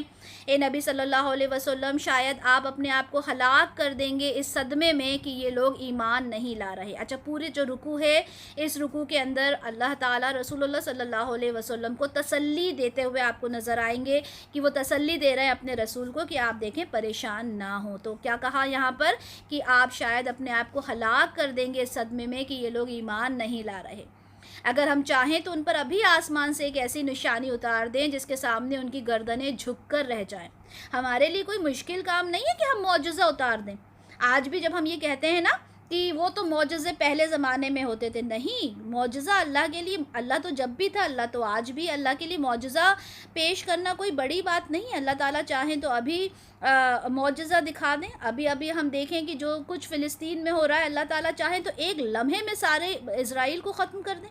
اللہ تعالیٰ کے لیے کوئی بات بڑی نہیں ہے۔ اگر ہم چاہیں تو ایک ایسی نشانی فوراً اتار دیں جس کی وجہ سے ان کی گردنیں جو ہیں وہ جھک کر رہ جائیں۔ ہمارے لیے تو کوئی بڑی بات نہیں ہے، اور ان کے پاس رحمان کی طرف سے کوئی نئی نصیحت نہیں آتی، مگر یہ لوگ اس سے اعراض کرنے والے ہی ہوتے ہیں۔ لیکن اگر ہم نصیحت ان کو، اگر ہم کوئی معجزہ دکھا بھی دیں گے تو کیا ہوگا؟ کیا وہ مان لیں گے؟ اگر اسی طرح سے بنی اسرائیل کو دیکھیں، کیا بنی اسرائیل نے مان لیا تھا؟ نہیں مانا تھا۔ بنی اسرائیل کہاں مان رہے تھے؟ تو اسی طرح سے اللہ تعالیٰ کہہ رہے ہیں کہ اگر ہم کچھ اس طرح کا کر بھی دیں گے تب بھی وہ اعراض کرنے والے ہی ہوں گے۔ تو اب جبکہ وہ جھٹلا چکے ہیں تو عنقریب ان تک پہنچ جائیں گی خبریں اس چیز کی جس کا یہ لوگ مذاق اڑایا کرتے تھے۔ اب یہ لوگ جھٹلا چکے ہیں، اب ان کا کچھ نہیں ہوگا، یعنی وہ سرکش لوگ جو کسی طرح ماننے کو تیار ہی نہیں ہیں، تو ان کا تو جو حال ہونا ہے وہ بہت جلدی دیکھ لیں گے، یعنی جو قیامت ہے وہ بہت جلدی ان کے لیے آ جائے گی۔ کیا یہ لوگ زمین کو نہیں دیکھتے کہ اس میں ہم نے کس قدر عمدہ چیزیں اگائی ہیں ہر قسم کی؟ اب اللہ تعالیٰ کہہ رہے ہیں کہ یہ جو اللہ کو نہیں مان رہے، کیا وہ ان چیزوں کو نہیں دیکھتے تو جو اللہ نے پیدا کی ہیں، جن کے بارے میں ابھی ہم بہت ڈیٹیل میں پڑھ کر آئے؟ تو اللہ تعالیٰ کہہ رہے ہیں کیا وہ زمین کو نہیں دیکھتے کہ اللہ تعالیٰ نے کس طرح کی چیزیں اس میں اگائی ہیں؟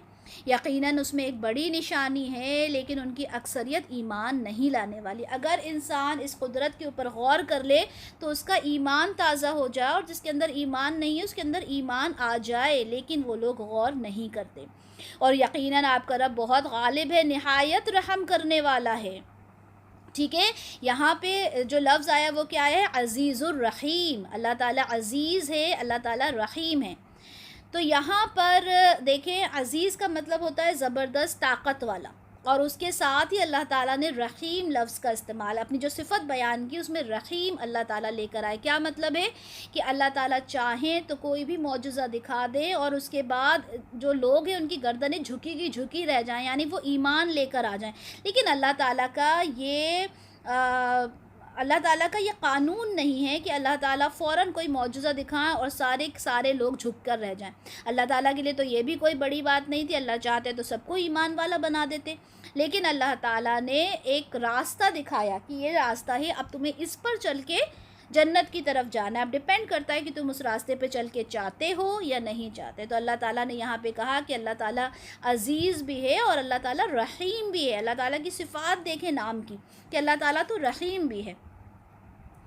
آیت نمبر 10، یہاں سے دوسرا رکوع شروع ہو رہا ہے۔ انشاءاللہ یہ رکوع ہم کریں گے، اور یہ رکوع میں آپ کو سمجھانے والی کوئی بھی بات نہیں ہوگی، ٹھیک ہے۔ اس کو اگر ہم پڑھتے بھی جائیں گے تو آپ سمجھ جائیں گے، کیونکہ اس میں موسیٰ علیہ السلام اور فرعون کا کانورسیشن ہے، جب وہ لوگ آمنے سامنے تھے، اور جب موسیٰ علیہ السلام ہارون علیہ السلام کو لے کر فرعون کے پاس گئے تو وہ سارا کانورسیشن یہاں پر ہے رکوع نمبر 2 میں، ٹھیک ہے۔ یہاں آیت نمبر 10 سے آیت نمبر 33 تک ہے، انشاءاللہ ہم اسے کور کر لیں گے آج۔ اللہ تعالیٰ فرماتے ہیں، یاد کرو جب پکارا آپ کے رب نے موسیٰ علیہ السلام کو کہ جاؤ ظالم قوم کے پاس، یعنی قوم فرعون کے پاس، کیا وہ ڈرتے نہیں؟ اس نے عرض کیا، اے میرے پروردگار، مجھے اندیشہ ہے کہ وہ مجھے جھٹلا دیں گے، اور میرا سینہ بھینچتا ہے اور میری زبان بھی روا نہیں، لہٰذا یہ پیغام ہارون علیہ السلام کی طرف بھیجیے۔ اور میرے ذمے ان کا ایک جرم بھی ہے، چنانچہ مجھے اندیشہ ہے کہ وہ مجھے قتل کر دیں گے۔ جب اللہ تعالیٰ نے موسیٰ علیہ السلام کو رسول بنایا اور کہا کہ آپ جائیں فرعون کے پاس، تو انہوں نے ایک تو اپنی سٹیمر والی بات کی، ٹھیک ہے، میں سٹیمر کرتا ہوں، میں اتنا کانفیڈنٹ نہیں ہوں، اور اس کے بعد ان کو وہ بھی یاد آیا جو انہوں نے قتل کیا تھا، ٹھیک ہے، ایک مصری کا، ایک قبطی کا انہوں نے قتل کیا تھا، اور ان کو وہ بھی جرم یاد آیا کہ اگر میں وہاں پہنچ جاؤں گا تو مجھے اس قتل کی سزا بھی شاید دی جائے۔ اللہ نے فرمایا ہرگز نہیں، تو تم دونوں جاؤ ہماری نشانیوں کے ساتھ، ہم یقیناً تمہارے ساتھ ہیں، سب کچھ سننے والے ہیں۔ تو تم دونوں فرعون کے پاس جاؤ اور اسے کہو کہ ہم رسول ہیں رب العالمین کے بھیجے ہوئے رسول ہیں، کہ بھیج دو ہمارے ساتھ بنی اسرائیل کو۔ اب کیا ہوا، وہ دونوں پہنچے، وہاں پر پہنچ کے موسیٰ علیہ السلام نے کہا کہ بنی اسرائیل کو ہمارے ساتھ بھیج دو، ہم اسے اپنے ساتھ لے کر جانا چاہتے ہیں۔ فرعون نے کہا کیا ہم نے تمہیں چھوٹے ہوتے اپنے یہاں نہیں پالا تھا، اور تم نے اپنی زندگی کے کئی سال ہمارے یہاں نہیں گزارے تھے؟ اب سارا جب کانورسیشن ہوا، اس کانورسیشن کے بعد جب انہوں نے کہا کہ بنی اسرائیل کو ہمارے ساتھ بھیج دو، تو فرعون نے کیا کہا کہ اچھا آج تم آ کے ہمارے سامنے کھڑے ہو گئے اور کہتے ہو کہ تم رسول ہو، کیا تم بھول گئے وہ وقت جب تم ہمارے یہاں پلے بڑے تھے، اور تم نے جو اپنا وہ کام کیا جو کیا، اور تم ناشکروں میں سے ہو، اور تم نے یہ بھی کیا کہ تم قتل کر کے بھاگ گئے، اور آج تم ہمارے سامنے آ کے کھڑے ہو رہے ہو، تم تو بڑے ہی ناشکرے ہو۔ موسیٰ علیہ السلام نے کہا میں نے وہ تب کیا تھا جب میں ناواقفوں میں سے تھا، من الضالین، یعنی میں گمراہ تھا، میں نہیں جانتا تھا، میرے پاس یہ ساری چیزیں، میرے پاس یہ علم نہیں تھا، میں نے جو کچھ کیا اس وقت تو میں چھوٹی عمر کا تھا، میں ناواقف تھا، پھر میں تمہارے یہاں سے بھاگ گیا جب مجھے تم سے خوف محسوس ہوا، پھر میرے رب نے مجھے حکم عطا کیا اور مجھے رسولوں میں سے بنا دیا۔ تو یہاں کیا کہا جا رہا ہے، یہاں کہا جا رہا ہے کہ دیکھیں مجھے تو یہ ساری جو چیزیں ہیں یہ سب میں نے کیا، لیکن اب تو اللہ تعالیٰ نے مجھے حکمت عطا کر دی اور مجھے رسول بنا دیا، اور یہ وہ احساس ہے کہ جب تم مجھے جتلا رہے ہو جس کے عوض تم نے بنی اسرائیل کو غلام بنا کر رکھا، یہ تم کون سی باتیں کر رہے ہو، تم مجھے یہ ساری باتیں بتا رہے ہو کہ میں تمہارے گھر پلا بڑھا، میں نے قتل کیا، تم نے تو پوری کی پوری قوم کو ہی اپنے یہاں غلام بنا کے رکھا ہے، تم اپنے اوپر بھی تو دیکھو کہ تم نے کیا کیا۔ فرعون نے پوچھا کہ یہ رب العالمین کون ہے؟ جب انہوں نے کہا کہ ہم رسول ہیں رب العالمین کے بھیجے ہوئے، تو اس نے کہا رب العالمین کون ہے، کیونکہ وہ تو خود کو رب کہا کرتا تھا۔ موسیٰ علیہ السلام نے جواب دیا آسمانوں اور زمینوں اور جو کچھ ان دونوں کے درمیان ہے اس کا آقا اور مالک، اگر تم یقین کرنے والے ہو۔ فرعون نے اپنے ارد گرد لوگوں سے کہا کیا آپ سن نہیں رہے؟ اب جب وہ کانورسیشن بہت ہائی ہو گیا، ٹھیک ہے، اور اس کو سمجھ میں نہیں آیا فرعون کو وہ کیا جواب دے، تو اس نے اپنے جو لوگ آس پاس اس کے بیٹھے تھے، اس نے کیا کہا کہ دیکھیں آپ سن نہیں رہے کہ یہ کس طرح کی باتیں کر رہا ہے۔ اس نے کہا کہ وہ تمہارا بھی رب ہے اور تمہارے پہلے آباء و اجداد کا بھی رب ہے۔ اب موسیٰ علیہ السلام کو کانفیڈنس کس نے دیا تھا؟ اللہ تعالیٰ نے دیا تھا۔ اب جب وہ بیچ میں سے فرعون کہہ رہا ہے کہ دیکھو یہ کس طرح کی باتیں کر رہا ہے، تو اس پہ موسیٰ علیہ السلام کیا کہتے ہیں کہ وہ تمہارا بھی رب ہے اور تمہارے آباء و اجداد کا بھی وہی رب ہے۔ فرعون نے درباریوں سے کہا کہ تمہارا یہ رسول جسے تمہاری طرف بھیجا گیا یہ تو یقیناً مجنون ہے، یہ کیسی بہکی بہکی باتیں کر رہا ہے۔ اس نے کہا کہ وہ مشرق اور مغرب کا بھی رب ہے اور جو کچھ ان کے درمیان ہے اس کا بھی، اگر تم عقل رکھتے ہو۔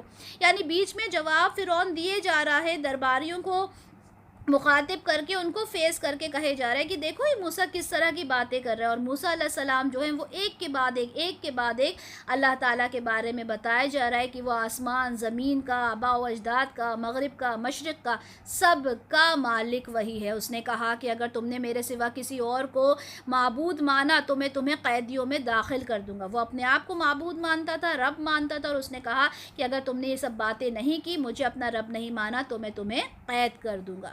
موسیٰ علیہ السلام نے جواب دیا اگرچہ میں تمہارے پاس کوئی واضح چیز لے کر آیا ہوں۔ وہ بولا تو اسے پیش کرو اگر تم سچے ہو۔ فرعون نے کہا کیا چیز لے کر آئے ہو، بتاؤ مجھے۔ تو موسیٰ علیہ السلام نے اپنا عصا ڈال دیا تو وہ اچانک ایک صریح اژدہا بن گیا۔ ہم بہت بار پڑھ چکے ہیں موسیٰ علیہ السلام کو اللہ تعالیٰ نے جب وہاں پر جب اپنی تجلی انہوں نے دکھائی اور پہلا کانورسیشن ہوا تھا تو اللہ تعالیٰ نے ان کو یہ دو معجزات دیے تھے، ایک ہاتھ کا اور ایک یہ عصا کا۔ تو جیسے ہی انہوں نے اپنا عصا ڈالا وہ فوراً ہی ایک اژدہا بن گیا، اور انہوں نے اپنا ہاتھ اپنے گریبان میں کھینچا تو وہ سفید چمکدار تھا دیکھنے والوں کے لیے، وہ جو ہاتھ تھا ان کا وہ چمکدار بن گیا۔ تو یہ جو دو چیزیں تھیں جو انہوں نے دکھائیں، اسی کے ساتھ ہمارا آج کا لیکچر کا ٹائم بھی کمپلیٹ ہو گیا۔ آگے کیا ہوا انشاءاللہ ہم نیکسٹ لیکچر میں دیکھیں گے اور ان چیزوں کو سمجھیں گے بھی۔ آج انشاءاللہ ہم نے یہاں اس کا آغاز کیا کانورسیشن کا، لیکن کانورسیشن آگے چلے گی نیکسٹ لیکچر میں انشاءاللہ تعالی۔ بارک اللہ لی ولکم فی القرآن الکریم ونفعنی وإیاکم بما فیہ من الآیات والذکر الحکیم۔ سبحانک اللہم وبحمدک، اشہد ان لا الہ الا انت، استغفرک واتوب الیک۔ جزاک اللہ خیرا کثیرا وأحسن الدنیا والآخرہ۔